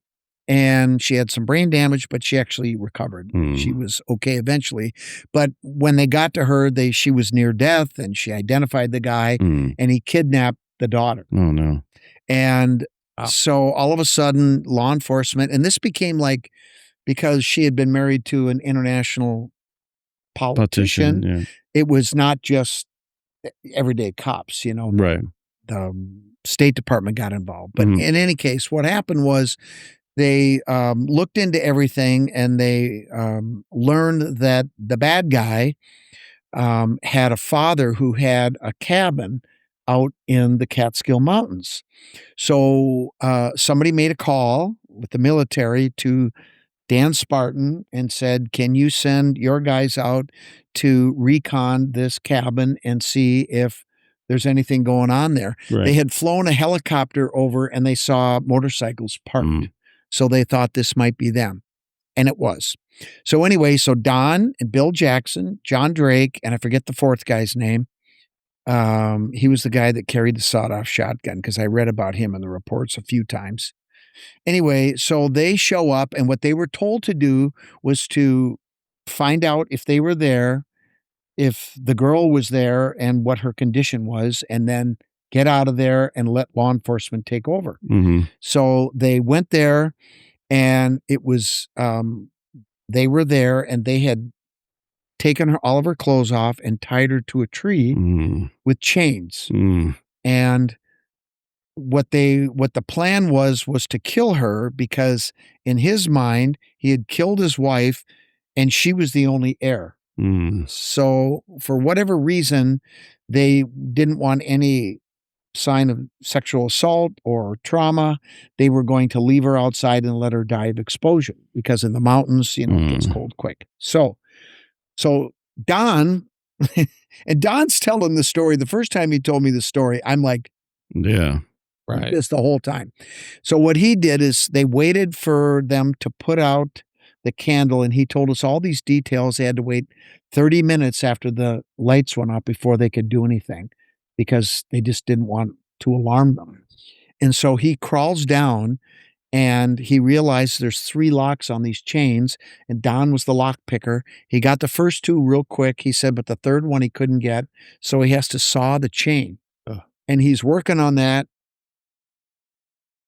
He finally gets it. Well, there was another detail that happened. At one point, the bad guy comes out to take a piss, and he pissed on her, and she had duct tape on her mouth, and he took a razor blade and he cut it, and then he put a straw in her mouth, and he gave her some orange juice. And Don was telling the story, and he goes, and if you think he was being kind to her, he said, that just gets her system going and she'll die faster of. Mm. And I'm like, oh. Anyway, so then he goes back down again and he finally got it undone. He took his sweater off, he covered her, he picked her up, and he started to carry her off. And he had taken the duct tape off her mouth. And of course, she's all upset and he's telling her, be quiet, be quiet. And then he's climbing up this hill. Now, Don is 6'8" and real svelte guy. And he's climbing up this hill and he slipped and he dropped her. And she yelped. Mm-hmm. And then the lights went on, the candles went on, and then it's on, right? Yeah. So he grabs her and he runs off and he tells the story. He goes, well, the one guy ran into the gravel pit. I heard the shotgun go off. He was dead. And then another guy goes running down this path and Bill had set up, because he had been in Korea. Oh, so he had explosives. He set up this spike and it came up and it gutted the guy. He bled out. And he said, and then the fourth guy was there with his girlfriend and he went to start the bikes and get out of there. Poosh. But they both lived. They didn't die. Wow. And when you read these reports, a lot of times there's an epilogue, and he became a priest after that. Wow. And then the fourth guy, of course, is the bad guy, and he's going after Don. And Don says that they were running, he's carrying her and he's going through the woods. And they got to this point where they went up on this old railroad bed that was now like a hiking trail and a biking trail. And he left her down, in the ditch there. And he gets up on the thing and he's going to look around and he's standing there and he turns around and the guy's got a gun pointed at his forehead. And I'm sitting there and Don's telling the story and I'm like, he pointed a gun at you? Yes. I go, well, what happened? He pulled the trigger. I go, well, what happened? He fell dead. He fell dead? What are you talking about? Well, how did he die? He had a heart attack. I'm like, shut up. Wow. I mean, it was just like that. I'm almost yelling at him, and I'm like, what? And I'm like, Don, like, that's bullshit, Right. Yeah. And then he goes, believe what you want. And I subsequently read the report. Right. So they got out of there. They took her and she was fine. Right. So anyway, and then the mother recovered. And of course, that guy's probably still in prison if he's even alive now. No, he's dead. That's right. He had a heart attack. He died. Anyway, so, and then I'm like, Jesus Christ. I'm like, he said, you want to hear the rest of the story? Yeah. I'm like, sure. He said, I think it was 4 years later, Dan Spartan rented out a gun range and they cleared everybody out. And he brought the same gun, not the actual gun, but the same model. Don had pulled the bullet out and took it. And he said, we went into the gun range. We put the bullet into the chamber. Pow! Jesus Christ has been my Lord and Savior ever since. Wow. That's just the way he said it. And so in the report, you can see the bullet and you can see where it misfired. It was off to the side. So it didn't hit the striker. Wow. It didn't hit it. And the second one did. You can see there's 2 strikes. Whoa. You can't make that up. No. So somebody was looking out for him. But years later, this is the crazy part. Years later, the girl, her grandmother had given her the deed to a small gold mine in upstate Vermont. And she wanted to give that to the Spartan people because they saved her life, and Don specifically. Right. So they did. And he said that they mined $1 million worth of gold out of there in 2 years. Wow. And then the cave collapsed. And then that was it. They pretty much mined it out. It had already been mined out Before. But while they were in there was a wall that had the carving of a Tanit symbol. You know what Tanit is? The Phoenician goddess Tanit? Yeah. It's got her arms up in the air. Right. That's interesting. Yeah. In Vermont? In Vermont, upstate Vermont. Anyway, they figured out that this carving was not on a cave of the wall or a wall of the cave. It was a separate stone. That was inlaid? And so Vincentio, who was the demolitions expert, drilled a hole through it, put a clamp that opened up, and they pulled it out. Whoa. And inside there was a case, a leather case that had some vellum in it with a code. Hmm. And they took pictures of it. But when they took it out of the cave, it disintegrated really quickly. Whoa. So anyway, that was in 1980. In 2021, and it had an anagram, a cipher phrase that they couldn't crack. Right. We cracked it in 2021, and we got the message. Whoa. And it was a part of the Book of the Wars of the Lord. Whoa. That talked about Yah and Weh being male and female. Damn. How's that for a crazy story? That's where the whole thing comes together. Yeah. And this is all going to be part of your newest book that's Yeah, going to be all coming this out? stuff it's all in there, and 50 times more. This book is going to be, actually what we've already decided, it's going to be 2 volumes because it's going to be like that thick. And actually there is a logical break point, because we get the whole background leading all the way up to when we realized that what Jackson had actually done, that he had left stuff for Don with all these guys. And later on, he had like a secession list. Well, if this guy's dead, if Don's dead, that goes to this guy and this guy and this guy. And later on, once we were corresponding with Dan Spartan before he died, I was corresponding with him. And after reading those reports, I was so impressed because, for example, let's say the 5 of us went on a mission. You'd write a report, you'd write a report, you'd write a report, you'd write one, I'd write one. Yep. Then Spartan would take all those reports and write the final report. Huh. That's what I read were the final report. Oh, wow. So he was the guy. And I got to tell you, he was so impressive. And I said to Don one time, this is the year before he died. I said, is there any way I could meet this guy? I said, I'll fly to wherever he is. And then I got a letter from Dan Spartan, and he said, word has reached me that you would like to meet me.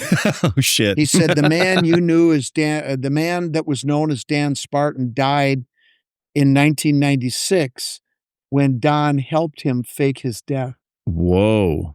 Nice. And I read that story too. And he said, and he went on, and he wrote this beautiful letter. Remember that? That's amazing. And then a year and a half later, he died. He died.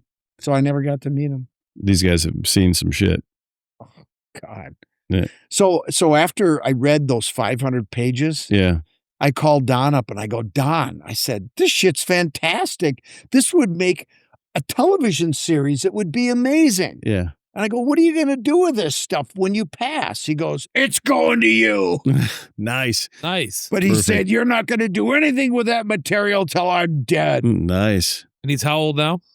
83, December 7th. We got a gift for him in the car. That's awesome. A birthday gift. We're going to give it to him. Excellent. Yeah. That's amazing. So did any of that stuff involve UFOs? Of course, we got, because we're running the gambit. I'm just saying. To go there, I just wanted to ask it out loud. You want the simple answer? Yes. Yep. There we go. I knew it.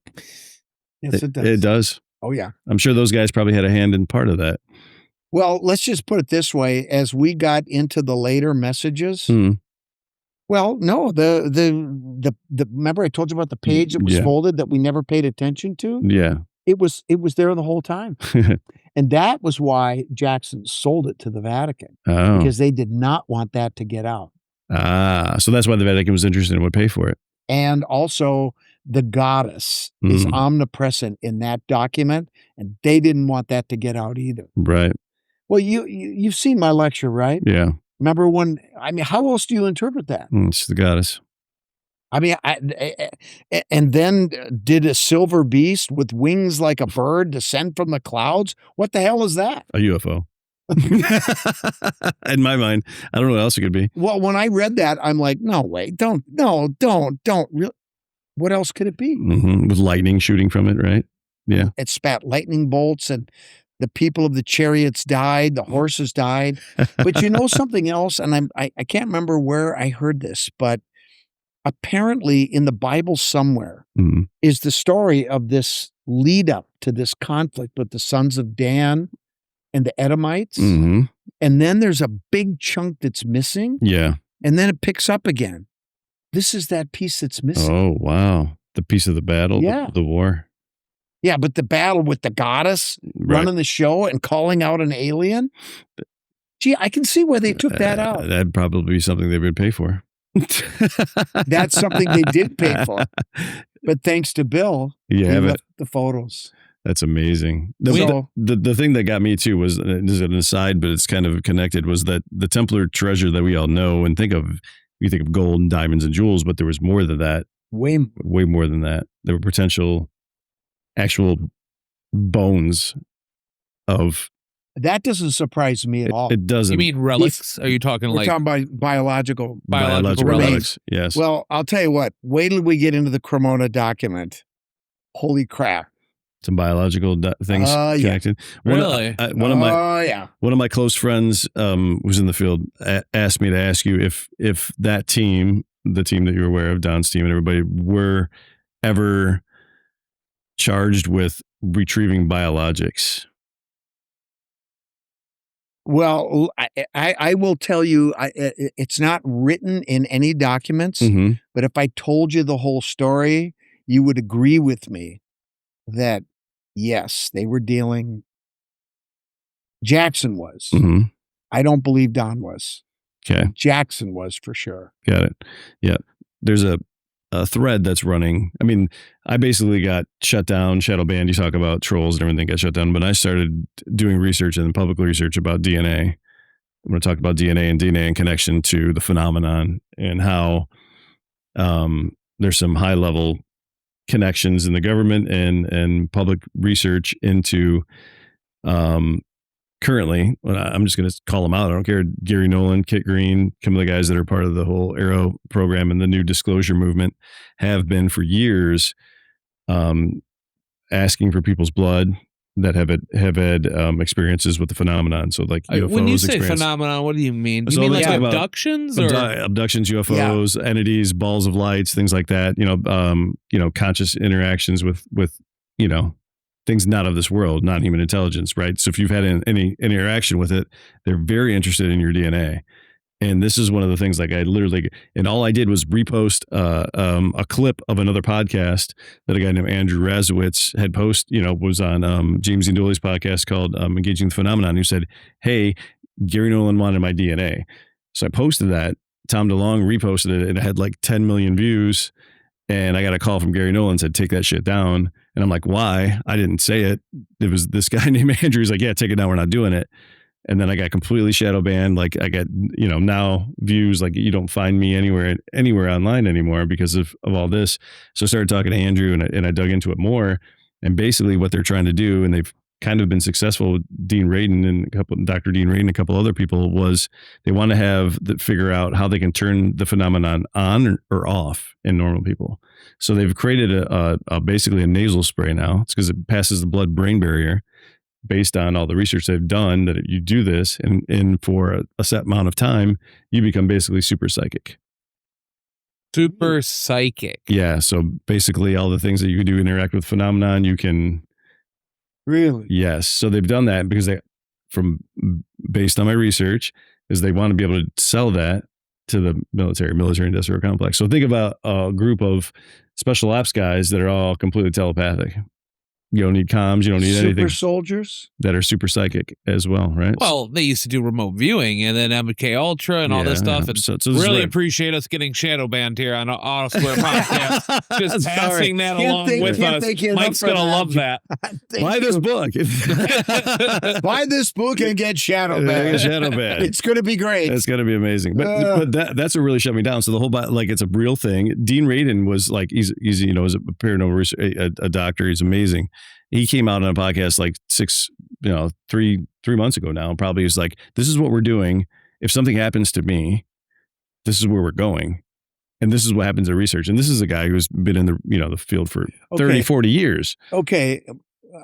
Well, finish your thought, and then I want to piggyback on something you just said. So, like, the big deal is like, if anybody wants to talk about it, they got shut down. But basically, they took some people's DNA against their will. Yeah, believe it or not. And was basically imagine that we're taking your blood. We want to figure out what's going on. So they have this thing with blood and blood types and like ancestry and things that also that people. But how do they identify the people that they want the blood from? Well, that's the fun part as well. So, like, if you're public and you go out and say, "Hey, I had this experience," if you're a public person, okay. So there's that, but there's also they also have said, and a couple people, Lynn Buchanan got on a podcast, who was one of the first remote viewers, head of the program, and said they have back doors inside of Ancestry DNA, inside of 23andMe, and they're looking for a specific marker to know where everybody is, and they know who these people are. Huh. And I was like, oh, that's great. So cool. That's a big deal. Okay, so you remember we talked about Holden. Yes, Holden is another name that shows up. Holden is a guy that so I knew about Holden from my friend Jay Anderson from Project Unity, who came to him. I think he's either tomorrow, or I think he's going on. He's going to go on Joe Rogan tomorrow. Yeah, so Jay's going to be on Joe Rogan tomorrow. But what's he going to talk about? Egypt? I think he's going to talk about a lot about Egypt and about what's going on there and his connection there. And Jay's been to Peru, and he's been just trying, get to the bottom of it. And he started to the whole thing, UFOs is the same thing he and I did, and the consciousness, and basically going outside and meditating. Robbie and I did this in a field. We meditated, and we had orange orbs appear. Right? Yep. You can do it. It actually like happens. Chris Bledsoe. Pretty much. That was. We'll keep the location. I don't think we ever mentioned where that happened, but yeah, we did have some interesting stuff happen with some fellow individuals of ours. Yeah, so is this like CE5? Pretty much, yeah. We did CE5. There was like 12 or 13 of us who sat in the middle of the field. We meditated for 25 minutes, and orange orb showed up on the sky 2 nights in a row, mind you. Wow. You still have the videos. Okay, still have videos, and they're on my YouTube channel, so go look at them. So my question with Holden is, when he first contacted me, one of the things that he said was they got a directive in 2017 that essentially the government was going to stop with this withholding information, stop going after whistleblowers, stop getting the black van to show up and throw you in the thing. Yeah. Right. Yeah. That they were going to completely change their strategy and be open about it. And that's why we're contacting you. And, it went on from there. But that would suggest to me, why are they, well, maybe just, now that I think about it, maybe just talking about UFOs in general and disclosure in general is one thing, but going after people's DNA, that's a different project, isn't it? Yeah. So maybe I answered my own question. Yeah, and I think it's all interrelated. So it's consciousness, it's UFOs, it's ancient archaeology, sure. it's buried history, things that are all intertwined. In one of the messages that we got, and I talk about this in some of my lectures, CLY writes, I saw the lights again. The right one descended upon my winter lodge, and there stood the likeness of Aman, not a man. Aman. It's definitely an O. And Janet and I went through it how many times, but it's definitely an O. And you have to understand that these things are scripto continua. There isn't, separations, word separators. You have to make the words. So Aman took a little while, but that's what it says. Wow. But the other thing is, in 1898, there were no planes flying around. There were no helicopters. What are the lights again? And all of a sudden the guy shows up. But then it goes on and it talks about, he spake unto me in the language of the people. And then he says, but not my native tongue, English. Can thee understand me? And the way it's written, they're not talking. It's like telepathic. It's telepathy. Telepathy? Yeah. I mean, isn't that the way it strikes you? Yeah. So, so that's how they communicate. And, I remember when I was going through my education, prep, if you will, there were a lot of articles and papers I read where people that had experiences, they were with an alien, that it was all telepathy. Right. They weren't talking. And it just rang so true when that message came. And basically that was the one where CLY was sent to recover the Book of the Wars of the Lord, which contains aliens and a dual-gendered God religion, which the world was not ready for in 1898, neither one of those. Right. And so they took it back. And just for context, for some people who are trying to put all this together, CLY is who? Oh, okay. So let me just, so in the Cremona document, one of the things that we learn is that starting in 1308 was the first time that all the Templar records were updated. All their maps, all their correspondence, that was all encrypted. And they did that about every 150 years or so. Okay. And there was one person who was tasked with that duty, and his name was always Clyphus Licinius Jarbo. Now, that's an alias, obviously. Right. I mean, if you're keeping track of the Templar records and treasure locations, people might want to talk to you. Yeah. So, but they spelled it a little differently each time, and the sigla is a little different. So you know what generation you're dealing with, which is kind of cool. But the last update of the records was done in 1908. But the guy that did it, CLY, who also was married to an indigenous woman and had an indigenous name, it's actually Mohawk. It was Talico, which means gray eagle. And but he's the guy that we're talking about who was summoned by the Angel K, who we hear from in the last 4.5 years or so. We hear from him a lot, and he's an alien. Wow. It's this Holden guy, to preface, because you want to come full circle, because nobody knows what the hell we're talking about. But this was a guy who's intelligence, military intelligence, one of the agencies, was tasked with NASIG, the National Air and Space Investigative Center, right, which is in Dayton, Ohio. Basically, one of the main bases is in Wright Pat. That's where we met and had dinner with him one time. Yes, so we were driving through. Yeah, so he basically became a liaison, or whatever his deal was to contact people that could be in the public eye or could be in the know to spread whatever that they wanted to spread at the time. This is my interpretation. Correct me if I'm wrong. No, that's exactly what it was. He asked me if I would be if I would, help be with willing disclosure. to help with disclosure. And the first thing I want to know is, are you who you say you are? Right. He convinced us of that. And so, that's what we were doing for a while, but it got to a point with him where his personal problems, he was a heavy drinker. And he got to the point where he was trying to manipulate me. And I wasn't having it. Yeah. And so we had a falling out. Yep. I still, because of that, we had the falling out, but we have had a couple of times since then where, we've had pleasantries. I mean, I don't hate the guy, right, but I just didn't appreciate what he did. Yeah. he was trying to do. Yeah.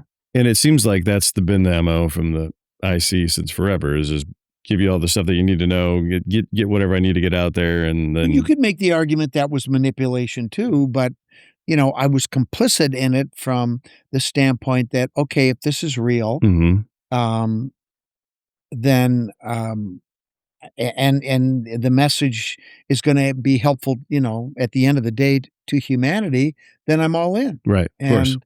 And, and in some ways you look at that as it's a higher calling in one way, but I was always a little bit nervous, and Janet and I talked about it quite a bit, am I being used for something that I'm going to regret down the road? Of course. Right. And I didn't really see it Yeah. until he started With his quirks and his things. I don't know if I really want to get into it. Yeah, no, of but course. it got to the point where, we almost came to blows. Yeah, yeah. Well, and in that case, and that's the story I've heard of my friend Jay was the same. It was like, you're going to, same kind of pattern of just bullshit, like where at some point he was feeding Jay verifiable bullshit just to Holden? see, just to see if he, Jay would take it or not. And Jay was like, this is actually bullshit. Like, I know this is, whatever. Right. Well, he's, first and foremost, Holden was a very bright guy. There's no question about it. He was a sharp guy. Right. And, we got to know him well enough, assuming that his personal story was true, which I think it was. He was recruited right out of high school, and a lot of them are. Yeah. His commanding officer is what he would call him, recruited him out of high school, and what he would do was a lot of boots on the ground stuff, and he would go in to play. He told us the stories about going into buildings where kids were being trafficked, being held. And there was one time where he said a guy was wired and blew himself up, and he was on the other side of the wall and was badly injured, and injured to the point where he could no longer do the boots on the ground stuff. And so they basically gave him this desk job. And there were a couple times when he had been drinking that his bitterness and anger was obvious. It was palpable. And I felt sorry for him, Right. I'd be honest with you. I liked Holden. We got along really great until he started with, he was fucking with me. Yeah. And it was at the time when we were about to have the 20th anniversary gathering of all the people that worked at the Pentagon after 9/11. And it was a really big deal, and it was important to me. And that's some of the work I'm most proud of, And he started in on some stuff, and I wasn't having it. Yeah. And not only was I there, but I know the first guy that was in the building. He's a very good friend, very close friend, Leo Titus. And he started saying things that I knew were not true. And I questioned him, what are you saying this shit for? Right. Right. And it was 3 weeks before this, this gathering that we had that was amazing. And we got together with Leo. We had a long conversation about people like that. Yeah. And he's I wear my emotions on my sleeve. You know where I'm coming from. If I'm upset, you'll know. Yeah. Yeah. And if I'm having a good time, you'll know. Leo he's a structural engineer. He's a very introverted type of guy. He's smart as all get out. But this was one of the few times I ever saw him get emotional. Wow. When we talked about this kind of thing, because he's heard it too. And anyway, but that was a mistake that Holden made. But I don't want to sit here and paint him out to be a horrible person. He's not. He's been through a lot, and he's gave a lot, literally, of in his service to the blood country. to this country. Right. And I'm not denying that. For me, it's always just to see the, duplicity and the tactics and the way that the government tries to help, push disclosure and the people that are involved in it. And it's interesting to have the first person perspective from two different sides of the pond, because Jay's over in England, and we're here in America. So it's to see how it was treated for both ways. But there's some pretty strong parallels there. Yeah, definitely some parallels there. And not to say, it's the MO always is like, here's a bunch of truth, and a little bit of bullshit, or vice versa. Here's a bunch of bullshit and a little bit of truth. So, but that's how the government operates. That's just their modus operandi, and they're always trying to keep you off balance a little bit. And if you aren't aware of that, you could be vulnerable to manipulation. Yeah. And thank you for that. I mean, I appreciate it because clear it up. I know a lot of people have asked me about it, and I know that you were the only person besides Jay that I know that have had direct interaction with the same guy. Yeah. And he's going to be on Joe Rogan either within Jay the is, next. Jay he's on his way there today. He posted about it. Yeah. And So I told Jay him did or Eric? Yeah. Jay. So Jay and I, we text like every day. So Jay, he's going to be there. So he should be tomorrow. Should be the show. And I think he said the 18th. I think is going to be. Wow. He's going to be out. They probably put it on. But good for him. Yeah, it's good that he's been pushing it. So yeah, he's probably going to talk about all of it. So I don't know if the whole thing's going to come up. I doubt it, but. Who knows? It goes. Is he going to talk about Holden? I don't know, but it's circled back up because it's circling back up on Twitter that somebody else, like I said, somebody tried to contact the guy through the official channels to interview him because of his, Holden. Through an ASIC, so it didn't happen. It got shut down. I can guarantee you that's not going to happen. Yeah, so they got it all shut down. They wouldn't even, say he was a real person. Obviously, wouldn't even He's deny a real him. person. How many times at the house? 3 times? Yeah. He stayed with us. And I don't, like I said, we had a lot of fun too. Yeah. And he was a good guy, but he had some quirks. But the interesting part he'd say the same thing. I got quirks too. So. Yeah. But the interesting thing is that there's a directive from an agency or like a known entity in the U.S. government that's trying to push the UFO disclosure narrative out to the wider public. But at the same time, we're not getting disclosure at all from the government.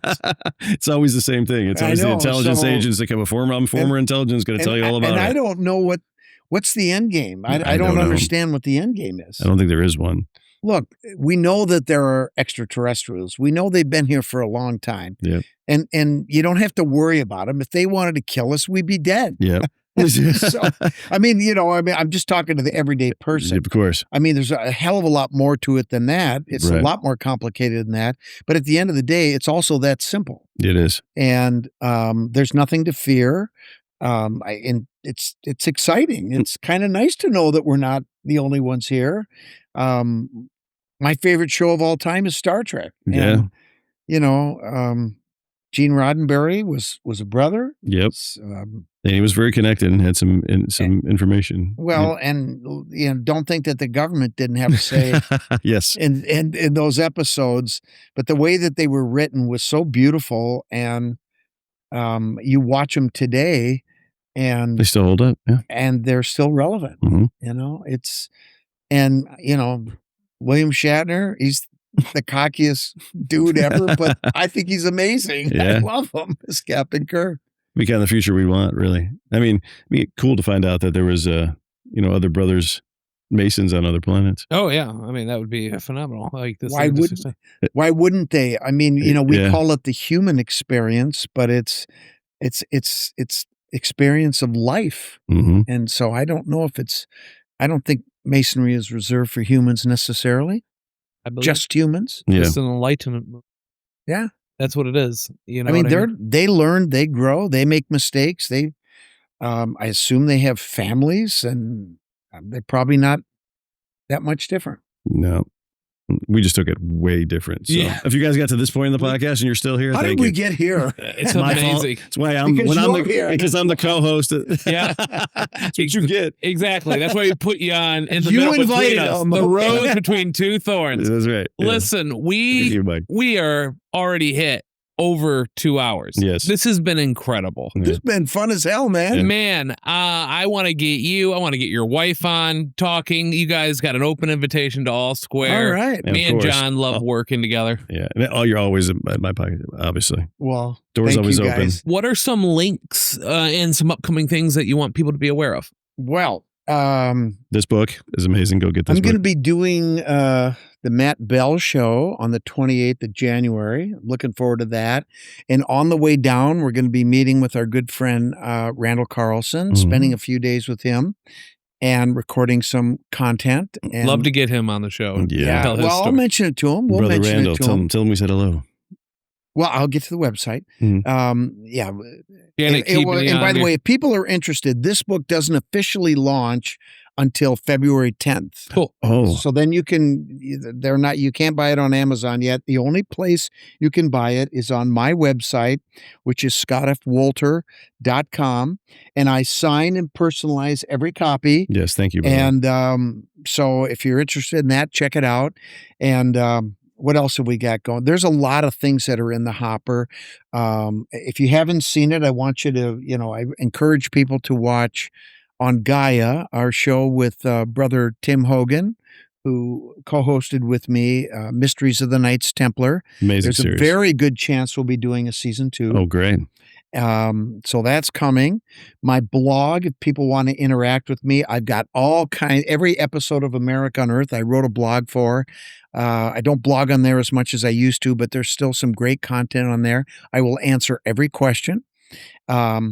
And if you're a troll, you will get beat down. So just warning you ahead of time. Sometimes I tag you on Twitter and it's okay. And I'm on Twitter, I'm on Instagram and Facebook, of course. Yeah. And we just got a lot of good stuff coming here. And the new book, of course. When are we expecting now it sounds like 2 books. It's going to be 2 volumes, and we've decided that the title right now is going to be The Templars' Hooked X Covenant in America, the definitive Cremona document, and it'll be 2 volumes. And we just had a meeting last week with an artist, and we have a cover design Nice. that's going to be 2 parts. That's going to be so freaking cool. I can't wait.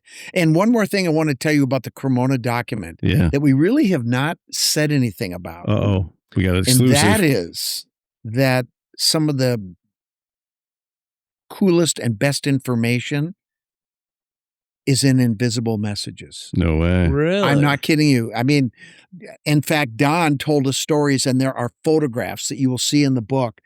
Way back in like the 70s and 80s, they used to expose the pages to lemon juice and heat, Right. just like National Treasure on the back of the Declaration of Independence. It was the same method.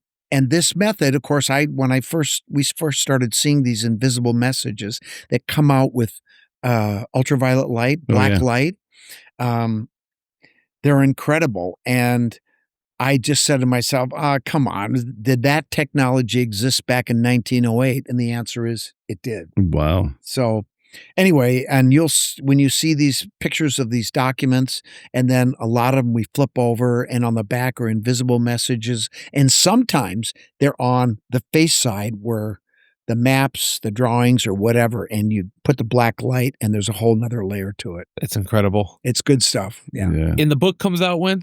This is February. This new one's February. Correct. 10th? This is February 10th. 10th, right? The official release, but you can get it from me now. And then the next one, I would say realistically, is probably going to be late summer, early fall. There you have it. Final comments, John. Thank you for putting up with me all these years. I love you, brother. It's all good, brother. It's all good. And thank you for putting up with me. And Mike, you're amazing. Thank you. Really appreciate you guys. And seriously, I have no problem with people punching me out or asking me questions. That's how we learn. That's how, you get your questions answered. There's no reason why I shouldn't be able to handle that stuff. So no. Bring it, baby. No. I liked it. I'm just like, this is amazing. I can't believe this chick threw it in the dumpster. That was my biggest grip. We know Diana. Yeah. And she is capable of that. I imagine. Yeah. I imagine now that I know it. Scott, we've talked about everything, literally everything on this episode. And it's so exciting stuff what you're doing. My last question to you to take us off the air. What do you want to be remembered for? Oh, that's a good one. That's a great one. I couldn't even answer that question. I've just worked my ass off to try to get to the truth.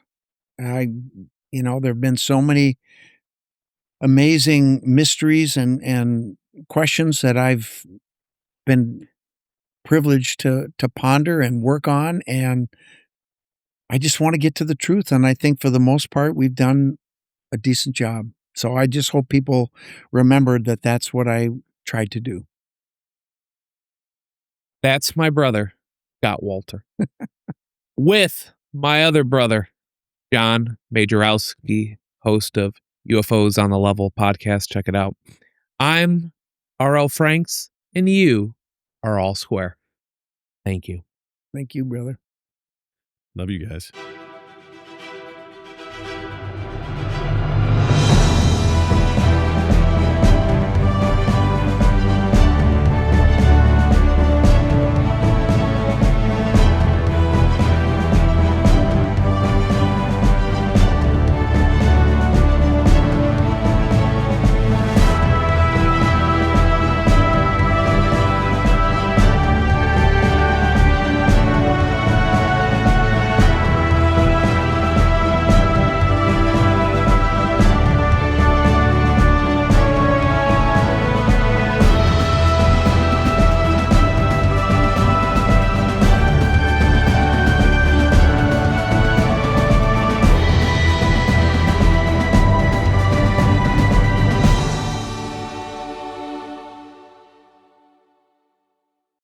Hey, R.L. Franks here. Thanks again for watching today's episode.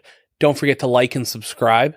Also, if you believe someone can benefit from the message that we provided on today's podcast, send it over to them. You may inspire them.